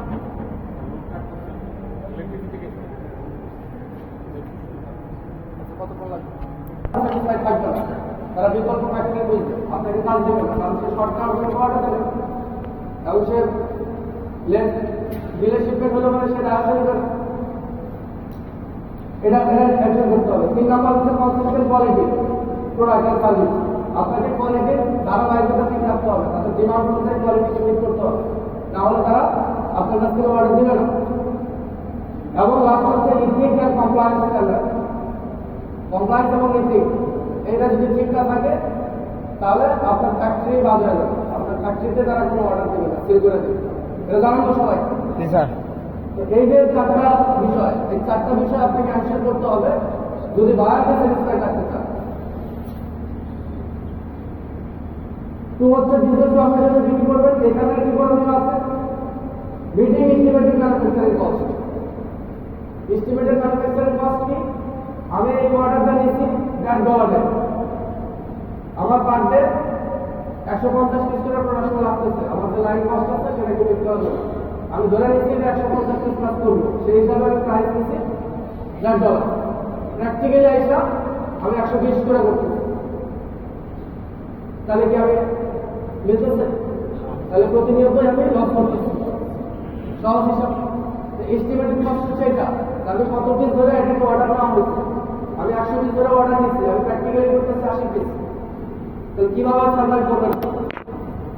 এই জন্য আপনার যে এস্টিমেট কস্ট যেটার উপরে আপনি অর্ডারটা নিচ্ছেন সেই পিসটা আপনাকে করতে হবে, তাহলে আপনি এই প্রফিটেবিলিটিটা নিশ্চিত থাকবে। Maintaining quality product and service return. আবার সেই কোয়ালিটি যদি আপনার কোয়ালিটি রিওয়ার্ড থেকে কন্টিনিউ, তাহলে আপনি প্রোডাকশনটা করতে পারবেন না, আপনি মাল রিচেক হবে, মাল শিপমেন্ট করতে পারবেন না, অনলাইনে শিপমেন্ট হবে না। তার মানে কি ওই গুডস বাদ হয়ে যাবে, ওই মাল ডিলে হয়ে যাবে বা এয়ার হয়ে যাবে, এই খরচটা আমার এডিশনাল কস্ট। তাহলে আপনার বিজনেস প্রফিট কেমন থাকবে? আপনার তো এটা বাজেটে নাই। আপনি যখন অর্ডার নিচ্ছেন আপনি ধরে রাখছেন যে মাল আগে রিচেক হবে, আবার নতুন করে রিচেক করে আবার করবো। এখানে কত লোক? 100 লোক যাকে রিচেক করাচ্ছে, 100 লোকের টাকা কে দিচ্ছে? কে দিবে? ইলেকট্রিসিটি বিল কে দিবে? ওটার জন্য অন্য সাইকেল যে প্রভাব পড়বে সেটা কে কভার করবে? তাহলে আপনার বিজনেস প্রফিটেবিলিটি নিশ্চিত থাকবে? থাকবে না। এই জন্য প্রফিটেবিলিটি নিশ্চিত করার জন্য দুইটা জিনিস করবেন। একটা হচ্ছে আপনাকে manufacturing cost, estimated manufacturing cost meet করতে হবে, যেটা আপনার প্রোডাকশন প্ল্যান করছেন সেই প্ল্যান অনুযায়ী যে প্রোডাকশন আছে সেটাকে মিট করতে হবে। দ্বিতীয়ত হচ্ছে আপনার গুডস কোয়ালিটি করতে হবে, যেটা ওয়ান শটে সঠিক পরিমাণ গার্মেন্টস শিপিং করা যায়। এই দুটা নিশ্চিত করলে আপনার এই বিজনেস প্রফিটেবিলিটি নিশ্চিত থাকবে। এখন আমি একটু সাবধানে যেতে যাবো যে এখানে কস্টিং এর ক্ষেত্রে এখানে দেখেন টু সার্ভিস আর আনসেলেবল কি? এখানে তিনটা অপশন আছে। একটা হচ্ছে সেলিং প্রাইস, কোয়ালিটি এবং প্রফিটেবিলিটি। এই দুটা জিনিস হচ্ছে আনসেলেবল। কিভাবে আনসেলেবল? আপনি অর্ডার নিচ্ছেন $100 করে, আপনার এখন প্র্যাকটিক্যালি এটাকে বেশি লাগতেছে, প্রোডাকশন ওই পরিমাণ করতে পারতেছেন। আর আপনি কি বাইরে অফার করবেন যে ভাই আমি তো ব্যবহার করতে পারতেছি না, আমার এটা একটু বাড়াই দেন? বলতে পারবেন আমার $100 থেকে আর 1 বাড়াই দেন, 20 বাড়াই দেন, কারণ আমি ওই পরিমাণ প্রোডাকশন করতে পারতেছি না? দিবে না। এই জন্য যেটা প্রাইস আছে সেটা আনসেলেবল, সেটা ওই জায়গায় ফিক্স থাকবে। ইম্পর্টেন্ট পার্ট হচ্ছে একটু মনোযোগ সহকারে শুনবেন সবাই। তাহলে ওই জায়গায় আপনাকে আনসেলেবল থাকবে। আর এটা কি? প্রফিটেবিলিটি। মালিককে আপনি কয়দিন বলবেন তো তার এই মাসে লাভ নিয়ে না, লাভ করবো না। বিজনেসের মূল টেনেট হচ্ছে লাভ। এই প্রফিটটা হলে বিজনেস গ্রো করবে কিভাবে? আমাকে আপনাকে কর্মসংস্থানের সুযোগ লাগবে কিভাবে? এই প্রতিষ্ঠান আগামী কিভাবে? যতদিন পর্যন্ত প্রফিটেবিলিটি থাকবে ততদিন পর্যন্ত বিজনেস থাকবে, এবং এটা সবার স্বার্থ। আমার এক ফ্যাক্টরির চেয়ারম্যান উনি বলছিলেন যে কি ওপেন একটা এরকম করে আমি বলছিলাম যে ওপেন আমি সবার কাছে মানে কি বলে পছন্দ হবে না এরকম একটা কথা। সেটা হচ্ছে যদি আমাকে কেউ প্রশ্ন করে যে আমার বিজনেসের মূল এটা কি, আমি বলবো লাভ। কারণ আমার লাভ যদি ঠিকঠাক থাকে আমি প্রতিষ্ঠানকে কন্ট্রোল করতে পারবো না, আমি এতগুলো লোকের বেতন দিতে পারবো না, এত লোকের কর্মসংস্থান তৈরি করতে পারবো না, বিজনেস গ্রো করবে না। কথা ঠিক আছে? জি স্যার। তো এখন আপনার টেম্পারেচার 1 মাস 2 মাস সুযোগ দিচ্ছে সেটা আলাদা জিনিস, আপনাকে যেভাবে বুঝে দাঁড়াইতে হবে, প্রফিটে যাইতে হবে। কিন্তু এটা তো আনসেন্সিবল, মালিক 10% বা 15% একটা লভ্যাংশ ধরা হয়েছে, সেটা আপনি চাইলে প্রতি মাসে বললেন যে স্যার আপনি এই মাসে একটু লাভ কম না নিয়েন না, এটা কি সম্ভব? এই জন্য এই দুটা জিনিস হচ্ছে টোটালি আনসেন্সিবল, এটা আপনার হাতে নাই। এখানে দেখেন ফর্মুলা কি বলছে, সেলিং প্রাইসের ফর্মুলা কি, ম্যানুফ্যাকচারিং কস্ট প্লাস প্রফিট। তাহলে এই সেলিং প্রাইস এবং এই প্রফিট এই দুইটা হচ্ছে আনসেন্সিবল। তাহলে আপনাকে কাজ করতে হবে কোথায়? ম্যানুফ্যাকচারিং কস্ট, ওই জায়গায় আপনার কাজ। আপনি চাইলে সেলিং প্রাইস কমাতে পারবেন না, আপনি চাইলে প্রফিট মার্জিন কমাতে পারবেন না। তাহলে আপনাকে ম্যানুফ্যাকচারিং কস্ট কিভাবে কমানো যায়, এটা কিভাবে কন্ট্রোল রাখা যায়, সে জায়গায় কাজ করতে হবে, এবং সেটা কিভাবে করবেন সে জায়গায় আমরা এখান থেকে ম্যানুফ্যাকচারিং কস্ট কি, সেলিং প্রাইস মাইনাস প্রফিট। তার মানে কি manufacturing cost variable, selling price এবং প্রফিটটা হচ্ছে আনসেন্সিবল, যেটা আমরা আলোচনা করলাম। তাহলে আপনাকে মূল জায়গা কোথায় ঠিক করতেছে? ম্যানুফ্যাকচারিং কস্টে। এখানে কিছু উদাহরণ দেওয়া আছে, যেমন ধরেন সেলিং প্রাইস হচ্ছে $5, ইউনিট প্রফিট ধরতে ধরেন $1.5, তাহলে কত হলো? 6.5 ইউনিট প্রাইস মাইনাস প্রফিট। তাহলে এখানে 5 থেকে 1.5, আচ্ছা প্রফিট। তাহলে 1.5 দিলে আপনার কত আছে? কত? 3.5। এই 3.5 টা আপনারা এটা উৎপাদন কমপ্লিট করতে হবে, তাহলে আপনি ঠিক আছে। এখানে যদি আপনার ম্যানুফ্যাকচারিং কস্ট 3.5 এর জায়গায় আপনি 4 করেন, বা তাহলে আপনার প্রফিট 1.5 থেকে 1 এ লাগবে। আর যদি এই কস্ট আপনি 5 এ করেন তাহলে আপনার 0 তে চলে আসবে। 0 তে চলে আসলে আপনার প্রতিষ্ঠান গ্রো করবে না। এখন এগুলা কি কিভাবে নিশ্চিত করবেন? আমি শর্টলি ডিটেইলস করব না, আপনারা করতে পারবেন। Unpredictable business model practice. Unpredictable হচ্ছে এটা সেটা আমি যদি বলি মানে অস্থির, মানে এক জায়গায় না, একই ধরনের না, এক সময় একই রকম করছে, চেঞ্জ হচ্ছে। আমি একই কাজ একই রকমের হচ্ছে, এরকম বিভিন্ন প্র্যাকটিস চলছে যে এক একজন এক এক রকম কাজ করতেছে, কোনো সিস্টেম নাই। তারপর আছে ইনকনসিস্টেন্ট স্ট্যান্ডার্ড, কোনো স্ট্যান্ডার্ড নাই, অধারাবাহিক স্ট্যান্ডার্ড, যে যেটার মধ্যে চলে স্ট্যান্ডার্ড, যে যেটার মধ্যে ওইভাবে চলতেছে, এক একজন এক একভাবে চলতেছে। এটা হচ্ছে inconsistent standard. Unpredictable water change over অতিরিক্ত এবং কোনো প্ল্যান ছাড়া। আনপ্রেডিক্টেবল ডিটেইল প্রসেসের মাঝখানে অনেক ইন্টারাকশন আছে, বিভিন্ন কারণে বন্ধ হচ্ছে, স্মুথলি চলতেছে না। ইনকনসিস্টেন্ট সিস্টেম, অধারাবাহিক পদ্ধতি। তারপরে হচ্ছে unpredictable labour turnover, unpredictable absenteeism, unpredictable quality, heavy procedure and system. এখানে সবাই আছেন, তাহলে আমরা চাপাই দিলে হবে না। এটাকে এত ভারী করে কোনো সিস্টেম যত ফ্লেক্সিবল হয়, যত ইজি হয়, যত সবাই এখানে সাথে চলতে পারে, এরকম হইতে হবে। তারপরে হচ্ছে আনপ্রেডিক্টেবল প্রোডাক্টিভিটি নিশ্চিত নাই। আজকে 50% করছেন, কালকে 40-এ নেমে আসছে, আজকে 70-এ উঠছেন, পরের দিন 60-এ নেমে আসছে। এগুলো হচ্ছে আনপ্রেডিক্টেবল। বিউরোক্রেসি কি? বিউরোক্রেসিটা হচ্ছে এটা কি বলে, এক না একদম তো যেমন আমরা বলি এরকম কিছু। আমি প্রোডাকশন, আমি উৎপাদন করতেছি, আর কে আছে? আমি যেটা বলবো সেটাই চলবে, আমি যেভাবে বলবো ওভাবে চলবে। আমি কোয়ালিটি, আমি মামলা চালানো যাবে না, আমি আপনার যে আমি আমার জায়গায় থাকবো, আমার কথায় সব চলতে হবে। That is called bureaucracy. HR, আমি এইচআর, যে যা কিছু বলুন কেন আমি আমার পাওয়ার আমাকে রাখতে হবে। আইসি না করলে আমি আমি যেভাবে সিস্টেম দেবো যেভাবে করতে হবে এইটা হচ্ছে বিউরোক্রেসি। প্রত্যেকেই যে সিস্টেম আছে গভর্নমেন্ট যে রেসপন্সিবিলিটি আছে সেই কাজগুলো সেই সিস্টেমের সেই রেসপন্সিবিলিটি অনুযায়ী কাজ করবে।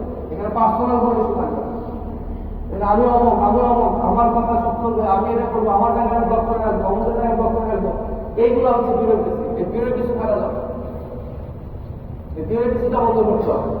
এবং এটা বাংলাদেশের বিভিন্ন প্রতিষ্ঠানে থাকে এবং এটা থেকে বেরিয়ে আসলে টিম ওই বিউরোক্রেসি থাকা অবস্থায় টিম বিল করবে না, টিম খন্ড হয়ে যাবে, একত্রিত হতে পারবে না। ওইটা দূর করতে হবে। এখানে প্রত্যেকেই যার যার পজিশন আছে, মানে তার নির্দিষ্ট রেসপন্সিবিলিটি আছে, তার ভিতরে সীমাবদ্ধ থাকতে হবে। তার যে দায়িত্ব আছে সেই দায়িত্বটা ইয়ে করতে হবে এবং সেই কারণে যাতে অন্যরা ক্ষতিগ্রস্ত না হয় তাদেরকে সেই রূপে নিয়ে আসতে হবে। তো এইটা হচ্ছে টিম। তারপরে হচ্ছে কি multi layer of current control. বিভিন্ন জন বিভিন্নভাবে কন্ট্রোল করে, বিভিন্ন জন করতে সিস্টেম নাই, বিভিন্নভাবে কন্ট্রোল করার চেষ্টা করে, তখন এটা এলোমেলো হয়, সঠিকভাবে আগানো যায় না। Uncontrollable manufacturing staff indirect level cost, কোনো কন্ট্রোল নাই। Inconsistent utilisation of plant materials and method. আর যদি একটা প্রশ্ন একটা যদি মেইন প্রশ্ন করা হয় যে আইএল কাজটা কি, এক কথা যদি উত্তর বলা হয় সেটা হবে এটা utilisation more utilisation of plant materials and method. কি আইএল আছে এখানে, ঠিক আছে? তো man machine materials and method, এই চারটা এম কে প্রপার ইউটিলাইজেশন করা হচ্ছে কাজ তাদের, এবং এখানে সম্মিলিত সবাইকে ইন্টিগ্রেটেড করে কাজ করতে হবে। কাজগুলোকে আই করবে কয়জন আই থাকে, সে কিভাবে করবে, সবার যার যার কাজ তাকে দিয়ে করাইতে হবে। সেটা করতে গেলে কি করতে হবে, সবাইকে একত্রিত করতে হবে, এক আমজেলার নিচে আনতে হবে, ট্রেন করাতে হবে, মোটিভেশন দিতে হবে এবং তার কাজটা তাকে দিয়ে করাইতে হবে। এই জিনিসটা শুধু বাড়াতে হবে। তারপরে আউটলেট এবং ডিমান্ড বিটুইন এস্টিমেটেড কস্ট আর অ্যাকসেপ্টেন্স, যেটা এগুলো আলোচনা করলাম কিভাবে এস্টিমেটেড কস্ট আপনি করবেন।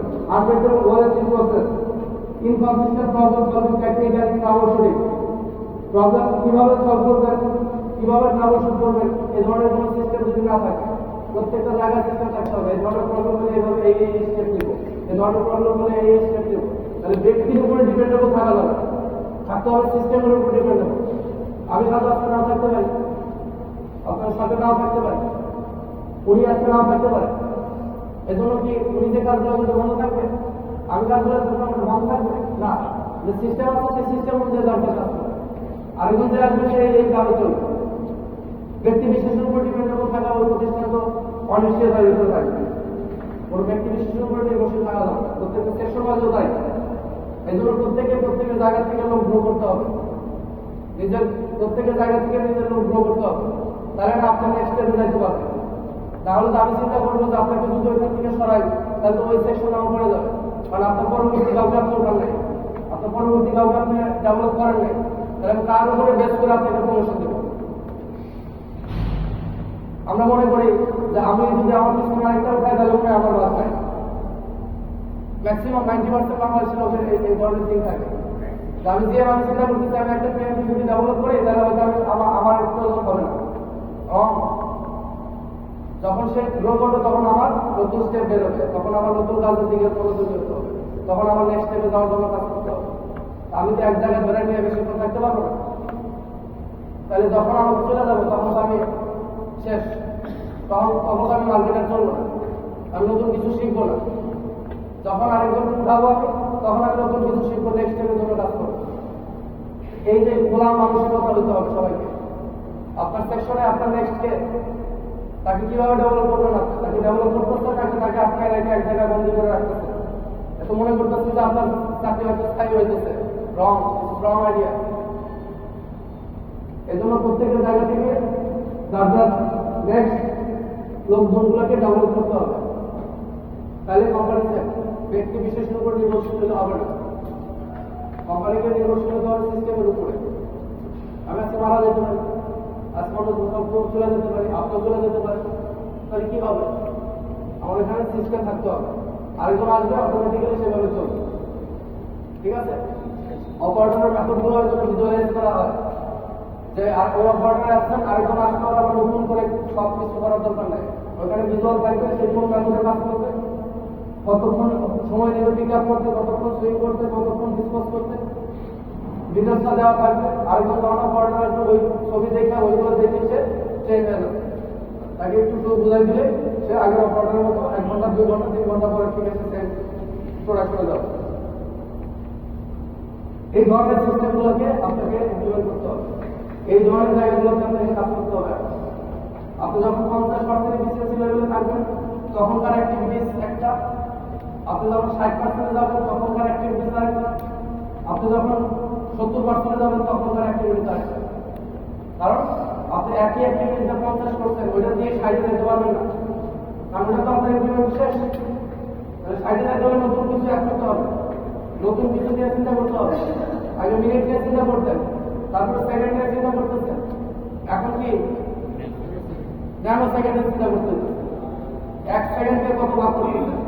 এই যে জিএসডি আছে, জিএসডিতে কি আছে, টিএকিউ টাইম মেজার ইউনিট, এটা কি 1 মিনিটের 1000 ভাগের 1 ভাগ হচ্ছে 1 ন্যানো সেকেন্ড। তারপরে 1 মিনিটকে 1000 ভাগের 1 ভাগ, 1 সেকেন্ডের 32 ভাগের 1 ভাগ। তাহলে চিন্তা করেন আপনার কাছে 1 মিনিট 2 মিনিট 10 সেকেন্ড 15 সেকেন্ড কোনো ঘটনাই না, কোনো ইস্যুই না, ইস্যু এরকম হাজার হাজার সেকেন্ড নষ্ট হইতেছে, চোখে পড়তেছে না। আর কাজ শুরু হয়েছে কোথায় এখন, ন্যানো সেকেন্ড নিয়ে কাজ করতেছে, 1 সেকেন্ডেরও 32 ভাগের 1 ভাগ সময় নিয়ে আপনি কাজ করতেছেন কিভাবে সেভ করা যায়। তখন আপনাকে ওইটা যেতে হবে, আপনাকে 80 জন টার্গেট হবে তখন ওইটা নিয়ে শুরু করতে হবে। আমি তো বুঝাতে পারছি কথাগুলো, বুঝতেছে সবাই?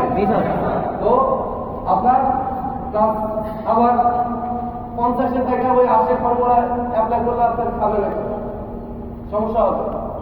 এই জন্য অ্যাডজাস্টেবল থাকতে হবে।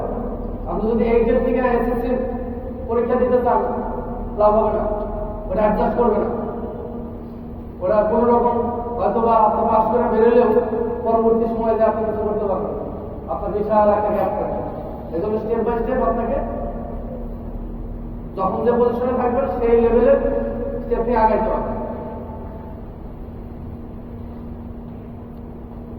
এখন বল কি, এই যে এখন আসেন ওই যে ম্যানুফ্যাকচারিং কস্টের সাথে রিলেটেড কি আছে, তাহলে আমরা কি পাইলাম যে আমাদের selling price unchangeable, profit unchangeable, 3টা বিষয় কস্টিংয়ের সাথে সরাসরি সম্পৃক্ত। 3টা বিষয় কি কি?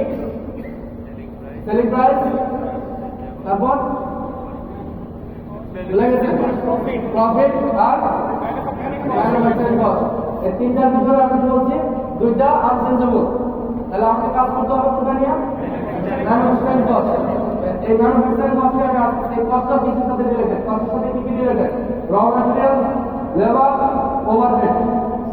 এখানে দেখেন এই র ম্যাটেরিয়াল আপনার দাম কমাতে পারবেন না, এটা হয়তো ইউটিলাইজেশন বা ওয়েস্টেজ হয়েছে সেগুলো কমাতে পারে না, ওভার ইউটিলাইজেশনটা সেভ করতে পারে, কিন্তু এটা দাম আপনি কমাতে পারবেন না, ওইখানে বেশি কিছু করার নাই, এটা ইন্টারন্যাশনাল মার্কেট অনুযায়ী চলে। এই জিপার এখন 10 টাকা 10 টাকা, আপনি চাইলে 9 টাকা দিতে পারবেন, তাহলে কোয়ালিটি কি আপনার ওই কোয়ালিটি পাবেন না, তাহলে ওইখানে আপনার বেশি কিছু করার নেই। হয়তো আপনার ওয়েস্টেজ করতেছে, আগে 3 প্যাকেট সব ইউজ করতেন, এখন হয়তো 2 প্যাকেট ইউজ করবেন, এতটুকু। ওভারহেড এখানে আপনার আমার কিছু করার নেই, এটা ইউটিলিটির কস্ট, এটা সেন্ট্রাল যারা আছে তাদের কস্ট, এটা বিভিন্ন সাইডের কস্ট, এখানে আপনার আমার কিছু করার নেই। তাহলে এখানে আমাদের কাজ করতে হবে কোথায়, এই লেবার ইউটিলাইজেশন, লেবারের কস্ট মিনিমাইজেশন, এই লেবারে আস্তে আস্তে জায়গায় আসতেছে, বুঝতেছেন তো? তাহলে আমাকে ওই জায়গায় কাজ করতে হবে। এই জায়গায় কি বলছে, লেবারে কি বলছে, এই জায়গায় labour cost is the main focus, তাহলে আমাকে এইখানে কাজ করতে হবে। আর এইখানে কাজ করতে হলে এটাকে আমি কোন করে দেখি কোথায় কোথায় আমার কাজ, বুঝতেছেন তো? না বুঝতে পারবেন বলবেন তো তাহলে এই জায়গাটা বুঝলেন। এই জায়গায় কি আছে, এই লেবার কস্টটা বাদ করতে বলতে কি আছে, দুটো এসেছে, একটা হচ্ছে ডিউ টু ওয়ার্কার আর একটা হচ্ছে ডিউ টু ম্যানেজমেন্ট। একটাকে বলা হয় ওয়ান স্ট্যান্ডার্ড আর একটা বলা হয় অফ স্ট্যান্ডার্ড। ওয়ান স্ট্যান্ডার্ডটা হচ্ছে আমাদের করণীয়, আর অফ স্ট্যান্ডার্ডটা হচ্ছে ম্যানেজারিয়াল পার্ট, এটা আপনাদের ফ্লোরে বা বুকের ওইখানে ওরকম কিছু করার নেই।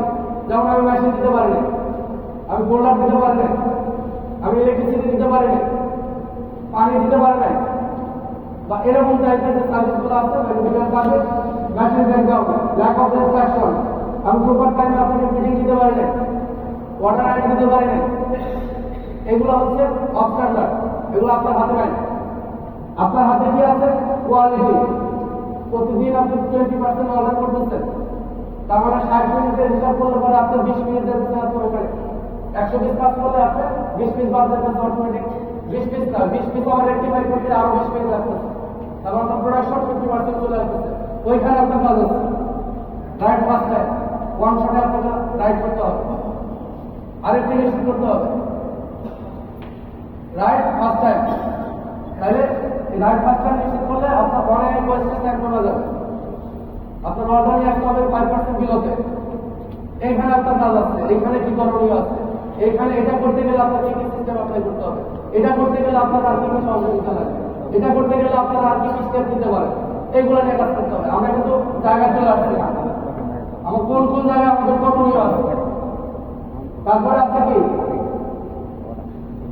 আচ্ছা lack of performance, no standard method, worker ওইখানে কোনো ওয়ার্কস্টেশন ইঞ্জিনিয়ারিং নাই, আর মেথডটা স্ট্যান্ডার্ড না, সে ঘুরে ফিরে কাজ করতেছে, সে ওইখানে অধিক বাদ দিচ্ছে, সেটা আয়ের কাজ বা প্রোডাকশনের কাজ।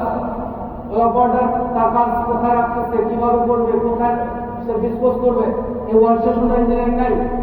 এখানে হিউজ মোশন, আনলেসের মোশন যাচ্ছে, এখানে প্রপার আমার অ্যাসেম্বলি অনুযায়ী যে স্ট্যান্ডার্ড সিস্টেম দেওয়া ছিল সেই সিস্টেমগুলো মেনটেন নাই। এখানে আমার 30 সেকেন্ড অ্যাসেম্বলি। অ্যাসেম্বলি সংখ্যা কি? একটা আদর্শ অপারেটর আদর্শ পদ্ধতিতে একটা কাজ সম্পূর্ণ করতে যে সময় লাগে সেটাই হচ্ছে অ্যাসেম্বলি। সহজ বাংলা যেটা কি বললাম আমি, একটা আদর্শ অপারেটর আদর্শ পদ্ধতিতে একটি কাজ সম্পূর্ণ করতে যে সময় নেয় সেটাই হচ্ছে অ্যাসেম্বলি। আদর্শ অপারেটর কি? Standard operator. মানে অপারেটর অনেক দুর্বল, 70 বিলো তার রেটিং, সে আদর্শ অপারেটর না, তাকে ওই জায়গায় ডেভেলপ করে নিতে হবে, একটা স্ট্যান্ডার্ডে নিতে হবে, তার কোয়ালিটি ঠিক থাকবে, প্রোডাকশন ঠিক থাকবে।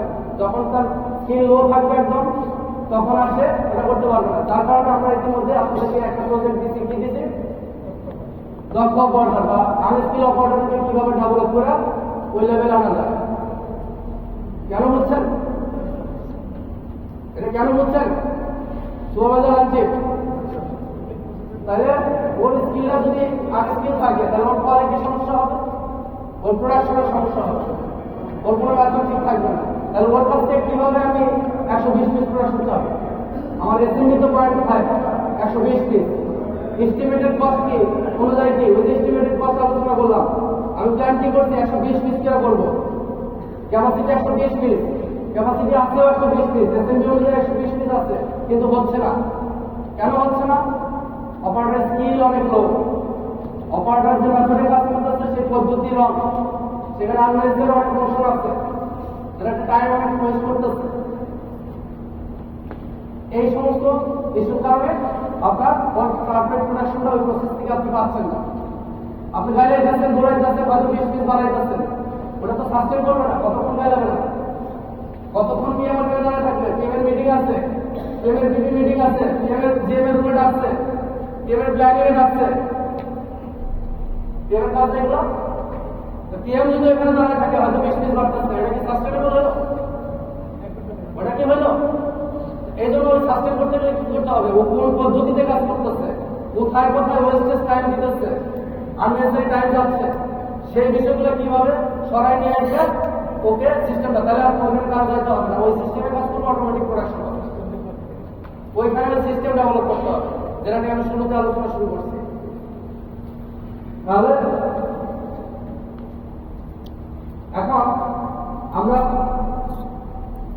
এখানে আর কি কি কারণে আমার লেবার কস্ট আরো বাড়তেছে সেই হিসেবে এখানে আমরা লিঙ্ক দিয়ে যেটা বলা হয় 7 ওয়েস্টেজ বা 8 ওয়েস্টেজ। আপনার নাম শুনছেন যে অপচয়, এই অপচয় কোথায় কোথায় হচ্ছে সেগুলো আমরা অনেকেই জানি না।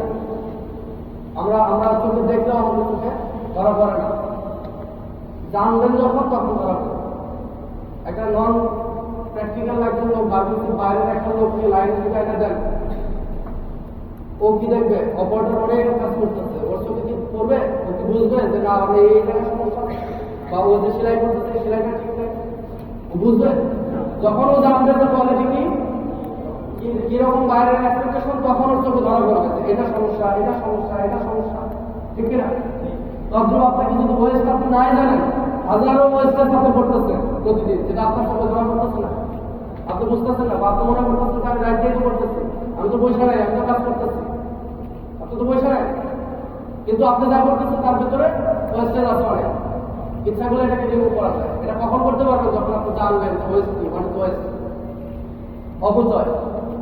সেই অপচয় নিয়ে আমরা এখন আলোচনা করবো। সেই অপচয় যেটা আছে, যে অপচয়টা আমরা প্রত্যেকটা ডিপার্টমেন্ট থেকে করতেছি, প্রত্যেকটা জায়গা থেকে করতেছি। তো প্রত্যেকের জায়গা থেকে এই ওয়েস্টেজগুলো বন্ধ করতে হবে। আমি এটা ব্যাখ্যা করবো, আপনারা যে যে ডিপার্টমেন্টে আছে নেবেন, মনে করবেন এটা প্রোডাকশনের, এটা শুধু কোয়ালিটি, এটা আপনারও, এটা আপনারও, এটা ওয়েলফেয়ারেরও, এটা কমপ্লেন্সেরও, এটা প্ল্যানিংয়েরও, ঠিক আছে? আপনার জায়গায়ও অনেক ইমপ্রুভ করার জায়গা আছে, আপনার জায়গায় অনেক কিছু করা আছে যেটা ইমপ্রুভ করবে ম্যানুফ্যাকচারিং কস্টে।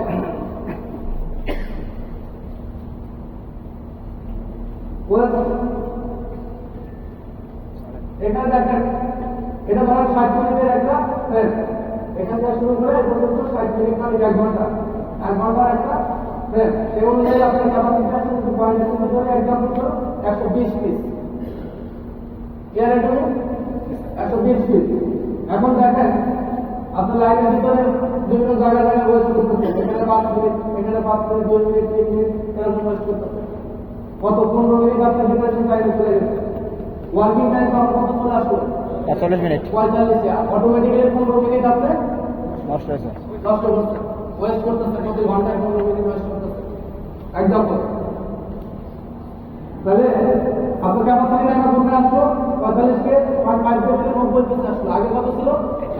120। এই ওয়েস্টের কারণে আপনি কন্টিনিউ ওয়েস্ট করতেছেন প্রতি ঘন্টায়, যখন আপনার ক্যাপাসিটি অটোমেটিক্যালি করে আসলো কত? 90 পিস, 90 পিসে। এখন এটা অপারেটরের দোষ, এটা অপারেটরের দোষ।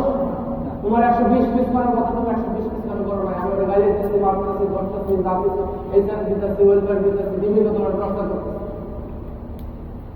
আদৌ কি আমি দেখছি যে কোন কোন জায়গায় ও ওয়েস্ট করতেছে? ও তো জানে না, ও তো কাজ করতেছে, ভাইবা যেতেছে, কাজ করতেছে, ও বাথরুমে সবাই একটা কাজ করতেছে, ও নাম জমা, কিন্তু প্রোডাকশন বেড়ে গেছে। কোন কোন জায়গায় আমার ওয়েস্ট আছে সেইগুলো আমরা দেখতে হবে। তাহলে দেখেন, আমি ওয়েস্টগুলো সরাই নিলাম, ওয়েস্ট করে আনলাম, এখন চলে আসতে পারবে 45 মিনিটে। 15 মিনিট আপনার স্যার, এর 15 মিনিটের প্রোডাকশন পারবেন? ওয়েস্ট যদি না করেন, এখানে আমার 15 মিনিট সরে আমি প্রবাদা ওয়ার্কিং টাইম চলে গেল, এই 60 মিনিট আমার ক্যাপাসিটি 120 চলে আসবে, যদি আপনি ওয়েস্টটা রিমুভ করেন। কনসেপ্টটা ক্লিয়ার? এখন দেখেন কি কি ওয়েস্টেজ আছে। ওভার প্রোডাকশন, ওভার প্রোডাকশন নিয়ে আমরা একটু আলোচনা করছি, তোমাদের কাছে ওভার প্রোডাকশন কেন ওয়েস্ট? ওভার প্রোডাকশন হচ্ছে নন ব্যালেন্সিং এর কারণে। একজনের ক্যাপাসিটি আছে 150, একজনের আছে 120, একজনের আছে 130, আউটপুট কত হবে? 120। যে 150 করতেছে ঘন্টায় প্রতি ঘন্টায় 50 পিস করে তার জমতেছে, ওইটা ওয়েস্ট। কিভাবে ওয়েস্ট? ওই মালটা জমতেছে, মাল ওইখানে মিস্টেক হবে, ওইখানে স্পট করতে পারে, ওইখানে হাউসকিপিং নষ্ট করতেছে, ওইখানে রাস্তা ব্লক করতেছে, বিভিন্ন ধরনের সমস্যা ক্রিয়েট করতেছে। আর ওই 150 টাকা যদি আমরা ফুল টাইম কাজ না করাইয়া 120 করাইয়া বাকি 30 পিসের সময়টা আমি যে 100 পিসে করতেছে ওকে সময় দেওয়াই, ওর এখানে 120 থেকে 20 পিস বাড়াই, তাহলে আমার টোটাল আউটপুট কত হবে? তাহলে ওভারঅল 20 পিস ভালো, ভালো কিনা? তাহলে আমি যাকে দিতেছি ওর ক্যাপাসিটি 200 পিস, ওর একটা প্রসেস দিয়ে রাখছে, ও 200 পিসের কাজ করতেছে। আরেকটা অর্ডার ক্রিটিক্যাল প্রসেস 100 পিস করতেছে, আমার আউটপুট হচ্ছে 100 পিস।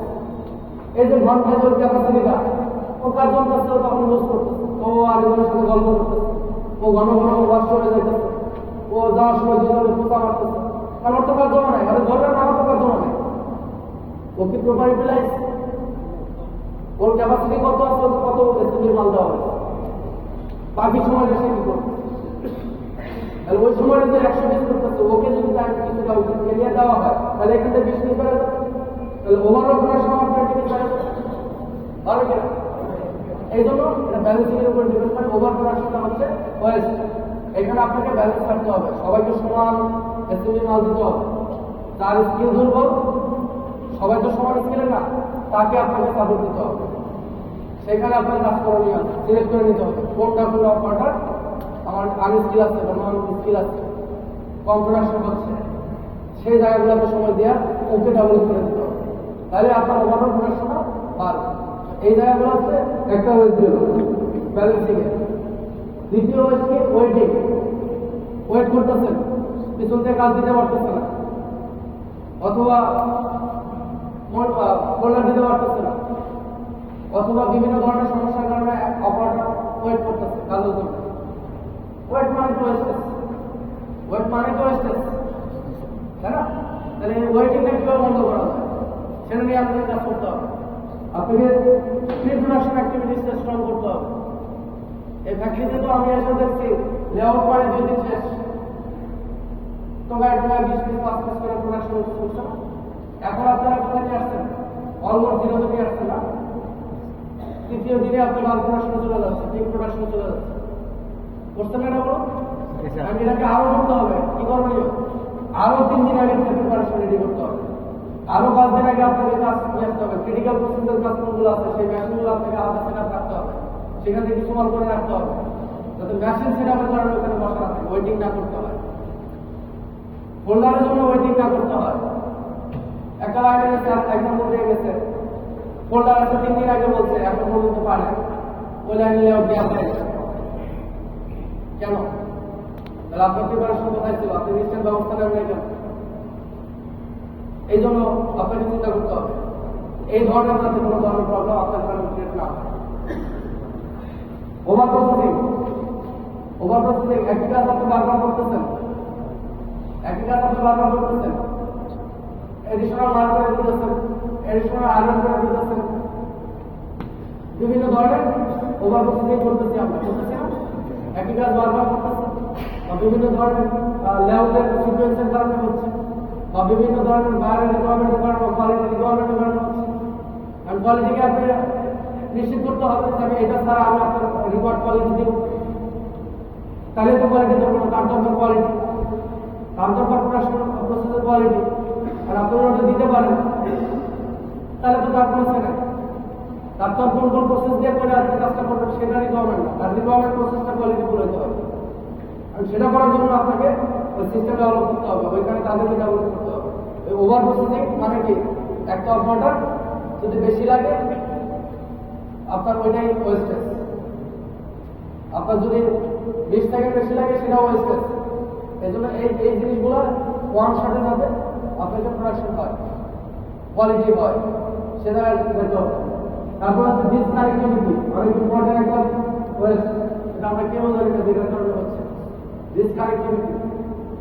বাইরের রুট থেকে মিটিং করে দিচ্ছে একটা ইনস্ট্রাকশন, রুটে পৌঁছায় না, 120-200 পিস রং সেলাই হয়ে গেছে, আমাদের অহরহ হচ্ছে না।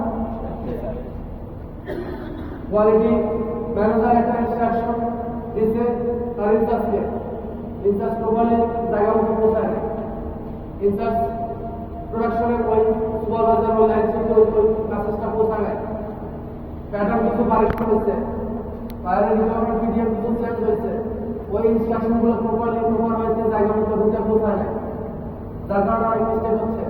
এরকম অহরহ হচ্ছে না। এটার জন্য ভিসা টাইম কখনো হিসাব করে দেখছেন কত সময় এটার জন্য ওয়েস্ট হচ্ছে? করেন, করতে হবে। এই ডিসকানেক্টিভিটি থাকা দরকার। পিএম একটা ইমপ্লিমেন্ট করছে, কোয়ালিটির সাথে নেগোসিয়েশন হয় না, ডিসকানেক্ট হয়ে আছে, বাইরের যে রিপ্রেজেন্টেটিভ আছে সে জানে না আপনি একটা প্রসেস ডেভেলপ করছে, ডিসকানেক্ট হতেছে, উনি সেটা বন্ধ করে দিচ্ছে, কাজ অফ থাকতেছে বা একটা মিস্টেক হচ্ছে। এই ধরনের কিছু থাকা যাবে, যখন যেটা করবেন অ্যালাইন থাকতে হবে, ডিসকানেক্টটা থাকা যাবে। এটার জন্য প্রতিনিয়ত আমরা প্রচুর টাইম ওয়েস্ট করতেছি, প্রচুর ধরনের লস করতেছি। তারপরে হচ্ছে স্টক, অ্যাক্সেস ইনভেন্টরি, অতিরিক্ত পরিমাণ সুপার আইনে রাখতেছি, অতিরিক্ত পরিমাণ জিপার লেভেল লাগা রাখতেছে, পরবর্তীতে হারাই যাচ্ছে, কারণ কেউ যখন আসতেছে তখন স্টোর থেকে দিতে পারতেছে না।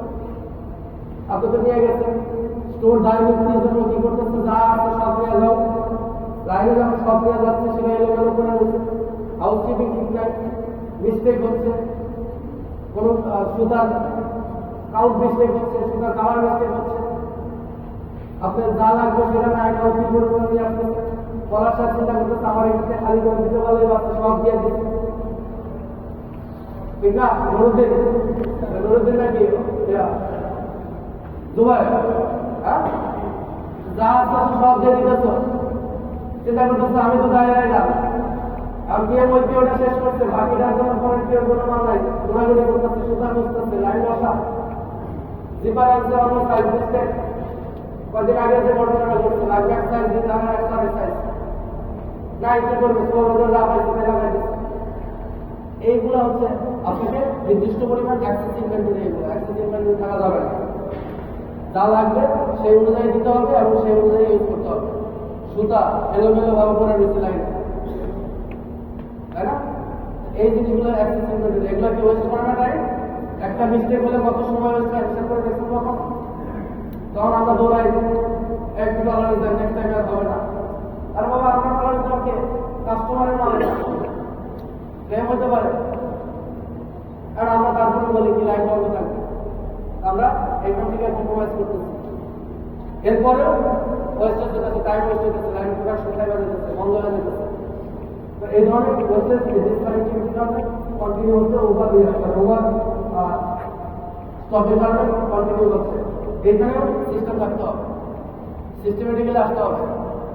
কাটিং কত মাল নাম হবে, কাটিং স্টেটমেন্ট, সেই স্টেটমেন্ট করে চলে যাচ্ছে, ওই পরিমাণ মালই তাকে দিবে ওই দিনের জন্য, এর বেশি দিবে না। এবং ওই মালটাই সে সুন্দরভাবে সাজা রাখবে যাতে মিস্টেক না হয়, যার যার সাইজ অনুযায়ী সেগ্রিগেট করে দিতে হবে। এক সাইজের লেভেল আর এক সাইজে লাগতেছে, কন্টিনিউ ফিনিশিং এ পাওয়া যাচ্ছে না? ফিনিশিং আছে এখানে আছে না? কন্টিনিউ পাওয়া যাচ্ছে। কেন হচ্ছে? শেডিং হচ্ছে, নাম্বার মিস্টেক, এলোমেলো। এই যে ইস্যুগুলো তৈরি হচ্ছে কেন হইতেছে আমরা কি বুঝে গেছি? আমরা গাড়ি এসেছি অপারেটরকে কেন তুমি মিস্টেক করলে, কেন এটা লাগলো করতেছি না? কিন্তু আমি কি এখানে সিস্টেম অ্যাপ্লাই করছি যে এই ভুলটা যাতে না হয়, এই ভুলটা হওয়ার পসিবিলিটি যাতে না থাকে,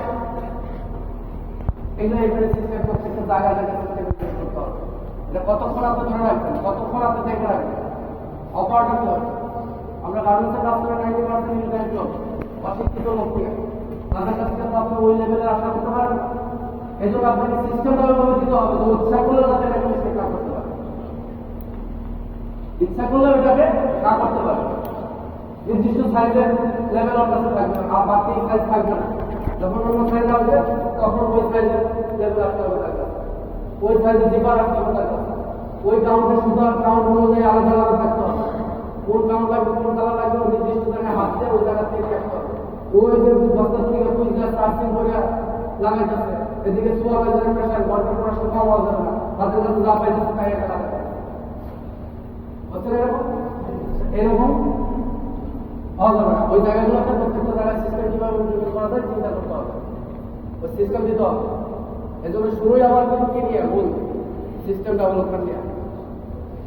কিসের থেকে শুরু? যে বাচ্চা সার্ভাইভ করার উপায় হচ্ছে প্রোডাক্টিভিটি বাড়ানো। প্রোডাক্টিভিটি বাড়াতে গেলে আমাদের সিস্টেম ডেভেলপ করতে হবে। সিস্টেম ডেভেলপ করতে গেলে আগে বিলিভ করতে হবে সিস্টেম। তারপরে অ্যাক্সেস মোশন নিয়ে কোনো ধরনের কথা বলছি, যেটা আমি বললাম আমি এস্টিমেটেড কস্ট বের করতে গেলে আপনি ওই যে আদর্শ অপারেটর, আদর্শ পদ্ধতি, আপনার আদর্শ পদ্ধতি ফলো করাই, তারপরে কোন কোন জায়গায় সে মোশন এক্সট্রা মোশন ইউজ করতেছে, অ্যাক্সেস মোশন ইউজ করতেছে, সেই অ্যাক্সেস মোশনগুলো আপনাকে করতে হবে, সেগুলো কমাতে হবে। ওই যে ওয়েস্টেজ যে গ্রাফটা দেখালাম, যে ওয়েস্টেজগুলো যখন কমাবে আলটিমেটলি টাইম স্পেন্ড করে যাবে। হ্যাঁ, প্রোডাক্টিভিটি বেড়ে যাবে, টাইম বাড়াবে কি প্রোডাকশন বেড়ে যাবে। তো ওই জায়গাগুলোতে আপনাকে অ্যাক্সেস মোশন কিভাবে করবে, কোন জায়গা থেকে নিবে, কিভাবে ধরবে, কিভাবে সেলাই করবে, কোথায় রাখবে, এই জায়গা প্রত্যেকটা জায়গাগুলোতে সিস্টেম দিতে হবে। অ্যাক্সেস ট্রান্সপোর্টেশন লেআউট করতেছি আমরা, মাঝখানে গ্যাপ রাখতেছি বা সিকুয়েন্সিয়ালি করতেছি না, পকেট জয়েন করে সামনে আমি পকেট এখানে বের করতেছি, ওইখান থেকে ওই খাই, সেখান থেকে পকেট দিতেছি বা অন্যান্য প্রসেস এরকম হচ্ছে না। এই ট্রান্সপোর্টেশনটা অ্যাক্সেস ট্রান্সপোর্টেশন থাকা দরকার। এক জায়গায় থাকবে, এক জায়গা থেকে সিকিউরিটি আগায় ওইখানে কি সিস্টেম করা যায় সেখানে করতে হবে। এই প্রত্যেকটা জায়গায় জায়গায় আপনাকে সিস্টেম দিতে হবে। আমরা এটা সবাই জানি, কিন্তু আমরা এটা অ্যাপ্লাই করি না, করে ফেলতেছে, কিন্তু আমরা ভিতরে ঢুকতেছি না, কারণ আমি জানি না। শুরুতে বলো আমি জানি না কোথায় কোথায় ওয়েস্ট করতেছে। এর ভিতরে অনেক ইতিমধ্যে কয়েকটা পয়েন্ট আলোচনা করছি, আপনারা এর ভিতরে অনেক পয়েন্ট আছে আপনারা জানেন, জানতেন না, জানতেন ডিসকানেক্টিভিটির কারণে যে এই পরিমাণ লস হচ্ছে জানতেন, না স্যার। অ্যাক্সেস স্টপের কারণে আপনার এই পরিমাণ লস হচ্ছে জানেন। আপনি জানেন যে একবার একটা রাখতে পারলে আমার আর বারবার ইনপুট যাইতে হবে না। আর বাবা ইনপুট একবার বেশি গেছে গেল, ওর টাইমটা প্রোডাকশনের সাথে ডিরেক্ট সম্পৃক্ত না, ওনা একবার বেশি গেল, কিন্তু ওইটার কারণে যে আপনার সিস্টেম হচ্ছে 200 বার আপনি সিস্টেম করে দিচ্ছে, ওই মানটা সারাইতে আপনার আরো 6 ঘন্টা লাগবে। ওই জায়গাটা থেকে ওই মালটা যে আপনাকে আবার সিস্টেম করতেছেন, একটা কাস্টমার ক্লেম আসতে পারে, রেজিস্ট্রেশন ফেল হতে পারে, আরো 100 লোক মিলে সেখানে রিচেক করতে হবে, ওই খরচটা আপনাকে দিতে হবে। এই ধরনের ভুলগুলো যে হওয়ার জন্য আপনি তৈরি করে রাখতেছেন জিনিসগুলো, ওইটা কিভাবে কভার করবেন?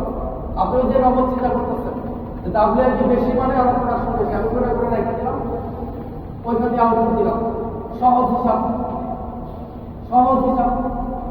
কিন্তু এই সহজ হিসাবের কারণে কি কি ধরনের প্রবলেম আপনি ফেস করতেছেন সেটা কি আপনি চিন্তা করে দেখেন? যখন একটা আমার সামনে তো অপারেটর আছে, আমি 2 ঘন্টা কাজ জমা দিতেছি, তখন আর অটোমেটিক্যালি আমার কাজ স্লো হয়ে যাচ্ছে, এটা পেমেন্ট হচ্ছে না। আমার সামনে মিটার আছে, আমি 2 ঘন্টা পর মিটার জমা, তখন কি আমি আগে মিটার কাজ করবো? আমার সামনে যে আছে ওরকম কাজ করে পাবো, তখন আমি বাথরুমে যাবো, আরেকজনের সাথে গল্প করবো, ফোন করবো, অথবা পর্যবেক্ষণ করবো। আমার স্ক্রিপ্টটা আমি তোমার আউটপুটটা পাবো। যখন আমাকে এটা কন্টিনিউ থাকবে, যখন 1 ঘন্টার সাথে জমা থাকতে পারে, 2 ঘন্টা জমে গেলে যখন আমি আর ওইখানে থাকতে হবে, আমাকে আরেক জায়গায় নিতে হবে, অন্য কাজ করতে হবে, তখন তো আমি ওষুধ ওভার করতে হবে। এই জন্য প্রত্যেকটা জায়গায় জায়গায় সিস্টেম, আপনারা বুঝতে পারতেছেন সিস্টেমটা কি কতটা ভ্যালুয়েবল। এই জন্য এই জায়গাগুলোতে আপনাকে করতে হবে। আপনি চিন্তা করতেছেন যে আমি 3 দিনে 4 দিনে ডাবলেশন দিলাম আর আমার প্রোডাকশন ভালো করছে, হ্যাঁ তরিকের জন্য হচ্ছে, কিন্তু ওয়ার্কার তো এটা তো আপনি ব্যক্তিগত সুবিধা নিতেছেন, কোম্পানির জন্য তার হচ্ছে। ওইখানে তো আপনাকে ওই ওয়ার্কারের প্রপার ইউটিলাইজেশনটা হচ্ছে না, ওইখানে আপনার বিভিন্ন ধরনের মিস্টেক হবে, তখন ডাবলেশন বিভিন্ন ধরনের মিস্টেক হবে। তো এই যে প্রবলেমগুলো ক্রিয়েট হচ্ছে সেটা তো আপনি বলতেছেন, তখন এর কোন এরিয়া যে এখন করতে চাচ্ছে সিসি ডব্লিউটি করতে, বা আমি আরো 7-8 বছর আগে করে আছি কন্টেন্টের handler system, one piece flow, তাহলে কেন ওই সিস্টেমে গেছে? যখন 80% মিসেছি তখন ওই সিস্টেমে কেন গেছে? তারা তো বলছিল আরো বাড়াই দেয়, 1000 টাকা 5000 লিখে দিয়ে রাখে, এই সিস্টেমে যেতে পারতো তারাই কেন ওয়ান পিস ফ্লোতে আছে, আরো ওই জায়গায় আছে কেন? কারণ হচ্ছে ওই জায়গায় বলে অপারেটর প্রপার ইউটিলাইজ হবে, অপারেটরের প্রেশারটা অপারেটরকে নিতে হবে, প্রেশারটা আপনাকে নিতে হবে। তো আপনি চিন্তা করতেছেন আপনার সুবিধার জন্য, আমার অ্যাসেম্বলি 1000 কন্ট্রোলার রেখে জমা দিয়ে দিচ্ছি, আর কন্ট্রোলার দিয়ে না টাকা নিয়ে গেছি, কন্ট্রোলারদের লোক আছে সারাদিন কি করতেছে, আপনার কাজ করতেছে, আপনার অভিজ্ঞতা আপনার অ্যাসেম্বলি রেখে 1500 আপনার ওটা দিয়ে আউটপুট পাবেন। আপনি তো sir supervisor sir, line sir, company sir, ওর কাছ থেকে কোনো আউটপুট পাচ্ছেন, ওয়ান পিস তো অপারেটরকে বাধ্যতামূলকভাবে ধরে দেবে, 90 টাকা সুযোগ পায়, নির্দিষ্ট টাইমে বেল বুক করবে। আপনি 30 সেকেন্ড দিচ্ছেন, 30 সেকেন্ড পরে বেল চলে যাবে, এই 30 সেকেন্ডে কিন্তু আপনার কাজ করতে সব অফিস করতে হবে। এই প্রেশারটা এটাই ডিসেন্সিটা কি, দক্ষতাটা কি, এটাই ডিসেন্সি, অর্থাৎ স্পিডটা, আপনি কতটুকু স্পিডে কাজ করতেছেন। ডিফেন্স সবচেয়ে ইম্পর্টেন্ট, রিওয়ার্ড 10 পিস অর্ডার করতেছেন, 10 পিস 10.5 সময় লাগতেছে, কত সময় লাগতেছে, 10 দিতে পারতেছেন, আরো বেশি লাগতেছে, তাহলে এই সময়টা কোথায় চলে যাচ্ছে? আপনি অ্যাক্সেস ওটি দিয়ে করতেছেন, আমি তো আলাদা ওটি দিয়ে করতেছি, ওই ওটিটা কোথায় আসতেছি? আপনার অ্যাভেলেবল থেকে আসতেছে না, এফিসিয়েন্সি থেকে করতেছে না। আপনি এটা নিয়ে কি স্টেপ দিচ্ছেন? অল্টারনেটিভ না হয়, অল্টারনেটিভ না হয়, সিস্টেম আপনার কি হবে? কি পাঁচ থেকে অ্যাক্সেস চেক, যেটা আমি কন্টিনিউ বলতেছি, এখন পর্যন্ত এটা যদি অল্টারনেটিভ করতে পারে, কোয়ালিটি করতেছে অ্যাকাউন্টিং অল্টার, তার কাজটা করতে কি হয়? মনে রাখতে আপনার সারা দিতে হচ্ছে সাপোজের কোন টাইম দিতে ওয়ার্কিং টাইম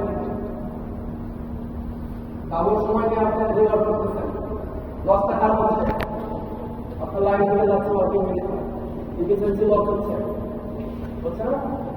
তো এই চিন্তা কি করতে কাবুল করতে না হয় আর 5 দিন যখন চেক করবে তখন অর্ডার করলে ওই 5 দিনের সীমাবদ্ধ থাকে ওইখানে যাতে ধরা থাকছে এটা বাড়তি সময় দরকার নয়, সে তো সামনে দিচ্ছে একটু চোখ গুলাবে কিন্তু পার্সোনালিটি ঠিক আছে কিনা তাহলে কোয়ালিটি টেবিলে যায় আবার চেক করে এক ঘন্টা সময় রাখলো অর্ডার ওইটা আবার নিয়ে আসলো আপনি ছেড়ে দিলেন তাদের সময় না করলেন আবার রুটি দিয়া রাইটা ইলেকট্রিক লাইন রাইটা 10-11 পর্যন্ত আপনি অর্ডার সেরা দিলেন আপনার কাছে কেন কি পরিমাণ হয়েছে হিসাব করে দেখছেন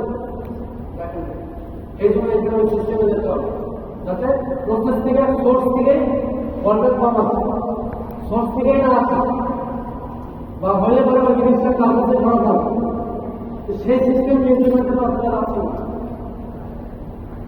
এগুলো দিচ্ছে ওইখানে এগুলো অ্যাপ্লাই করেন ইমপ্লিমেন্ট করেন আপনি স্থায়ী ইমপ্লিমেন্ট করেন তখন আপনি কি আঙুল ঘুরে ঘুরে ঘুরবেন বাতাসকে একা ঘুরবেন কারণ আপনার সিস্টেম প্রত্যেকটা জায়গায় ডেভেলপ করেন কোথাও একটু খারাপ করতে ওই জায়গায় কাজ করতেছে সবাই মিলে আপনি মনিটরিং করতে থাকতে পারতেছেন এখন আপনার ছেলে থাকতে পারতেছেন না আপনার ওইখানে জায়গায় কাজ করতে হইতেছে ওই জায়গায় জায়গায় অপারেটর পছন্দের সুতা কাটতে হইতেছে বডি ওয়াশ করে দিতে হইতেছে বিভিন্ন ধরনের কাজ করতে হইতেছে তাহলে এই যে ডিফেক্ট কিভাবে কমানো যায় রাইট পাশে কিভাবে কমানো যায় সেগুলো নিয়ে কাজ করতে হবে এই হচ্ছে 8টা ওয়েস্ট এই ওয়েস্টগুলা প্রত্যেকের জায়গা থেকে করতেছে এইসব ফাইল বিভিন্ন জায়গা থেকে রাখতেছে ওয়েবসাইট বিভিন্ন ডকুমেন্ট আলাদা আলাদা সেগুলো কোথাও আমার টাইম আছে স্টোর ফিনিশিং মেকানিক মেশিন সময় কি করতে হবে সময় হচ্ছে মেশিনগুলো আগের থেকে আপনি ঠিক করে যাচ্ছে না আজকে 5:00 ছুটি ফ্যাক্টরি কিন্তু আপনি 5টায় বেরিয়ে যেতেছে আপনার প্ল্যান টাইম আজকে আমি ওই লাইনের আলোচনা আমি শুরু করে যাই যাতে কাউকে সমস্যা হবে 10 মিনিটের ভিতরে সমস্যা হবে হয়তো স্কিপ হবে তাহলে প্রবলেম হবে বা এই ধরনের ছোটখাটো সমস্যা হবে বড় ধরনের সমস্যা থাকবে সেই কাজগুলো আপনি করতেছেন সেই ডিপার্টমেন্টগুলো আপনি আগে নিয়ে নিতেছেন ফোল্ডার কিনে আমি দেওয়া হয়েছে আপনি আসবে তো আসবে অনলাইন লেও তখন করা হয়েছে প্রত্যেকের সাথে এইগুলো সম্পর্ক ফিনিশিং এ কন্টিনিউ আরো বেশি ওয়াশ করছে ফিনিশিং আরো বেশি ওয়াশ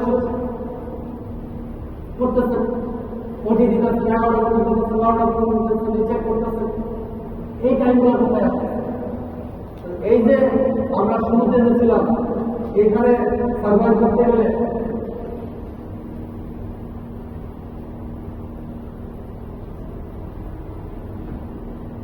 এখান থেকে সার্ভাইভ করতে গেলে আপনাকে এই জায়গাগুলোতে এই যে সিস্টেম এইগুলো সিস্টেমটা হবে আপনারা বুঝতে পারছেন এখন সিস্টেমগুলো কি কি কোথায় কোথায় রিপোর্ট কেন সিস্টেম দরকার বুঝতে পারছেন জি স্যার তো এই মূল আলোচনা ওয়েস্ট 8টা কি একটু বলেন সবাই 8টা ওয়েস্ট কি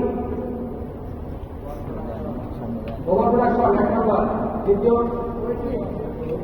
হ্যাঁ ওয়েটিং 3 নাম্বার হ্যাঁ over processing 4 number disconnectivity plus হ্যাঁ over stock excess continue 6 excess motion 7 excess transformation 8 defect word এটা মনে থাকবে এই ওয়েস্টগুলো পাতা প্রিন্টগুলো সই করি সবাইকে দিয়ে দেবেন মুখস্থ থাকতে হবে ওকে ওকে ঠিক আছে এবং এই ওয়েস্টগুলো যার যার অনুযায়ী আছে না হয় কোথায় কি সিস্টেম দিলে পরে এটা হবে না। আপনি দাঁড়ায় জায়গা করেন না, এই যে দাঁড়ায় জায়গা করার থেকে আপনি যে জায়গা কাজ করবেন তাকে ডেভেলপ করে দেন। আমি বলছি কি ওই জায়গার লোককে ডেভেলপ করে দেওয়া, যাতে আমি না গেলে ওই জায়গা থেকে ও করতে পারে। যে জায়গায় সুপারভাইজার আছে সুপারভাইজারকে টাইম কাউন্ট করা শেখা যায়, স্টপওয়াচ চালানো শেখা যায়, তাকে শেখা যায় কোনটা কোনটা আননেসেসারি মোশন, কোনটা কোনটা অ্যাক্সেস মোশন, কোনটা কোনটা অ্যাক্সেস ট্রান্সফরমেশন, ওই লোকটাকে ডেভেলপ করা যায়। আর আপনাকে ওই একটা জায়গায় রাখা হবে, আপনার নেক্সট স্টেপ কি, সেই স্টেপে যেতে হবে। সেই নেক্সট স্টেপে যেতে হলে আপনি এইখানে কার কাছে রাখতে পারছেন সেটিকে আপনি যখন আরেক স্টেপে যাবেন তখন এটা কভার করে যাবেন, তখন আপনি ওই জন্য হাত করে যাবেন। কনসেপ্টটা বুঝছেন? তাহলে আপনাকে কি করতে হবে, যে জায়গায় ডেভেলপ করবেন ওইখানে লোক সহ ডেভেলপ করে দিতে হবে, যাতে আপনি ওইখানে না থাকলে ওই লোকগুলো ওকে ডেভেলপ করে রাখতে পারে বা সিস্টেম হ্যাবিচুয়াল করতে পারে। এই জন্য আপনাদের পরিমাণ কাজ করতে হবে, এই জন্য ট্রেনিং, এই জন্য সুপারভাইজার ট্রেনিং, অপারেটর ট্রেনিং, এদেরকে বুঝাইতে হবে এই ওয়েস্টগুলো কি কি। যদি নাই জানে তাহলে তো সে তার জন্য ধরা পড়বে না, সে বুঝবো না, তার দোষ না, তার দোষ দিতে পারবে, সে তো কাজ করতেছে। আর সে যে ওয়েস্ট করতেছে কোন কোন জায়গায় নষ্ট করতেছে সময়, সে তো জানে না। সুপারভাইজার জানে না ও কোন কোন জায়গায় নষ্ট করতেছে। সুপারভাইজার এই ধরনের ওই ঘন্টা কত ঘন্টা কাজে নির্ধারণ দিতে হবে, কারণ বুঝতে পারছে না, কিন্তু সে তো জানে না তাহলে ওকে আসলে কেন হচ্ছে। ওদের বাবুকে একটা বুঝে বুঝে বাইর করতেছে, এই সময়টা আপনি দিচ্ছেন। ওদের সিএম বুঝে বুঝে নাম্বার নিয়ে বুঝতেছে, এই সময়টা আপনি দিচ্ছেন, তাহলে এই সময়টা আপনি তাহলে কিভাবে সিরিয়াল আলাদা, কিভাবে চোখ বন্ধ করে ডাবল পয়েন্ট এবং বাংলাদেশ আলাদা অটোমেটিকলি পাবে, এই সিস্টেম অ্যাপ্লাই করে দেয়। ঠিক আছে, এই জিনিসগুলো প্রত্যেকের জায়গায় এই বয়সটা হচ্ছে, এই বয়সটা প্রত্যেকের জায়গাতে কাজ করতে হবে এবং প্রত্যেকটা জায়গায় পর্যন্ত করে সিস্টেম ব্যবহার করতে হবে, ওই লোকটাকে ব্যবহার করে ট্রেনিং করে তাহলে ওই জায়গাগুলো আপনার সরে আপনার নেক্সট ভাবনা, নেক্সট কি, নেক্সট থিঙ্কিং কি, সেখানে আপনাকে কাজ করতে হবে। আপনি কি একটা জায়গা করে দিয়েছেন আমার কথা দিয়ে? এই জন্য প্রত্যেকটা জায়গা থেকে পিএম সাহেবের মানে ভূমিকা আছে। আপনারা এই ট্রেনিংটা যদি আপনারা কাজে লাগাতে চান অবশ্যই আপনার বেনিফিট নেবেন, অবশ্যই সাবস্ক্রাইবেবল করবেন। আজকে সবাই আজকে যদি 5 জন 3 জন আইপিএম পিএম আপনি একটা লাইনে ঢুকেন অটোমেটিকলি 200 পারবে না, যে কোনো লাইনে পারবে না। ধরেন আইএম এবং পিএম গুলো সেখানে মনিটরিং করলো, লোকগুলোর সাথে কথা বলবো, ওইখানে সারাদিন 6-7 ডিউটি করলো, ওই লাইনে পারবে না। আপনাকে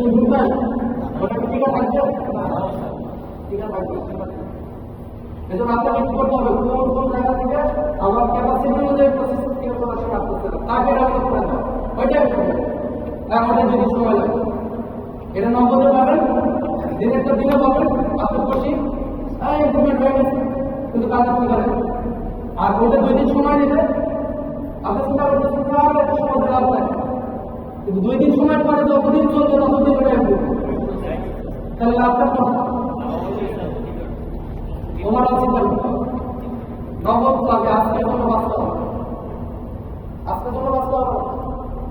অনেকে ঠিক রাখতে পারে না আমার বাড়ি ঠিক থাকার জন্য আমি এটা এইভাবে লাগে, কারণ আমাদের জায়গায় কোম্পানি আমার কিছু করতে চিন্তা করবেন না, আমি থাকলে এটা হচ্ছে আপনি ইচ্ছা করেও একটা জায়গায় স্টে থাকতে পারবেন না। আপনি যদি সুপারভাইজার চিন্তা করেন সুপারভাইজারই করবো, পরে এক্সপায়ার্ড হয়ে যাবে। আপনাকে অবশ্যই সামনের দিকে যাইতে হবে, না আমাদের বাদ করে যাবে। সামনের দিকে যাওয়ার জন্য কি এই কাজগুলো এই ধাপগুলো কাজ করে ফলো করতে হবে, ডেভেলপ করতে হবে। এখন কার কোশ্চেন আছে ল্যাক অফ কনফিডেন্স ফ্লো কি কি কারণে এই কনফিডেন্স ফ্লোগুলো হয় না, কি কি কারণে প্রবলেম হয়। সামারি লাস্ট লাইন ব্যালেন্সিং ইতিমধ্যে আলোচনা করছি, massive breakdown, layout of setup, layout যদি প্রপার না হয় এবং সেটআপ ঠিক না থাকে, size change over, quality issue, lack of information, lack of tools, disordering workplace, disordering parts, use of daily, unnecessary motion, excessive handling, lack of empowerment, lack of workers' participation. Workers যদি আপনার participate করতে ওয়ার্কারদের যদি আপনাদের না আসতে পারে তাহলে সম্ভব না। এই ওয়ার্কার যদি না এরকম সদস্য হতে পারতেন তো আপনার দ্বারা কি 80% সম্ভব ছিল? কেউ কেউ চিন্তা করছেন যে আপনার এই স্টাইলে 80% বিজনেস করবেন? করছেন চিন্তা? আপনি শুরু থেকে চিন্তা করছিলেন এই যে নন ওয়াশটা নন ম্যাগেটটা নন ওয়াশটা করবে শুরু থেকে চিন্তা করছিলেন 80% করবেন এটা?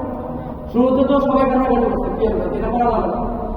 তখন ওই কিন্তু দেওয়া হলো না তো একটা পারবে না অনেক মেডিকেল নিচে পড়তে হবে নিচে দেওয়া হলো 4 লাখ চিন্তা করছেন যে 50% 60% মিলে খুশি 80 পর্যন্ত উঠছে এটা কি শুধু আপনার সত্যতার কারণে না ওয়ার্কারের ইনভলভমেন্টের কারণে ওয়ার্কার স্বতঃস্ফূর্তভাবে এটাকে কাজ করছে যে কোনো কিছু করতে জানাতে সবার ইনভলভমেন্ট লাগবে সবার ইনভলভমেন্ট লাগবে এটা কি বল এটা কি বললে এখানে ভেদাভেদ থাকা যাবে না পার্সোনাল নাথিং ইজ পার্সোনাল আপনার সাথে আমার ঝগড়া আছে সেটা আমার পার্সোনাল ইস্যু আমার সাথে আমার ঝগড়া হচ্ছে এটা পার্সোনাল ইস্যু এই জন্য আমি কাজ ফাঁকি দেবো কাজ আপনার রাখবো উনি কাজ আপনার রাখবো ফাঁকি দেবে এটা কোম্পানির রোজা রাখতেছে এটা কোম্পানির এগেনিস্টের কাজ বুঝতে পারছেন কন্ট্রোলার লাইসেন্সের উপরে ম্যাডাম দেখি তো লাইসেন্সের প্রোডাকশন কেমন হয় লাইনশিপ কন্ট্রোলার উপরে দেখি তোর ভাবতে পারে কি পরিমাণ লাভ দেয় মার্কেট দেয় 2 টাকা 5 টাকা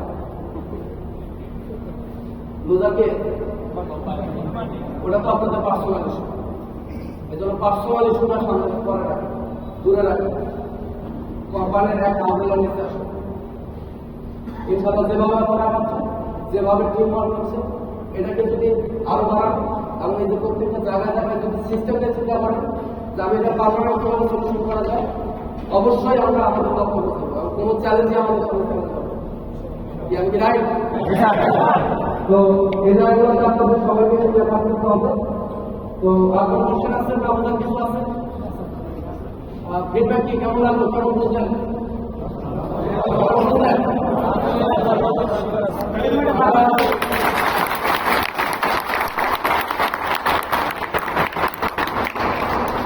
মান প্রোডাকশনে যারা আছেন আপনারা আপনাদের কি কোনো কাজ লাগবে না চিন্তা করতেছেন যে আন্দোলন কাজ করবো আপনারা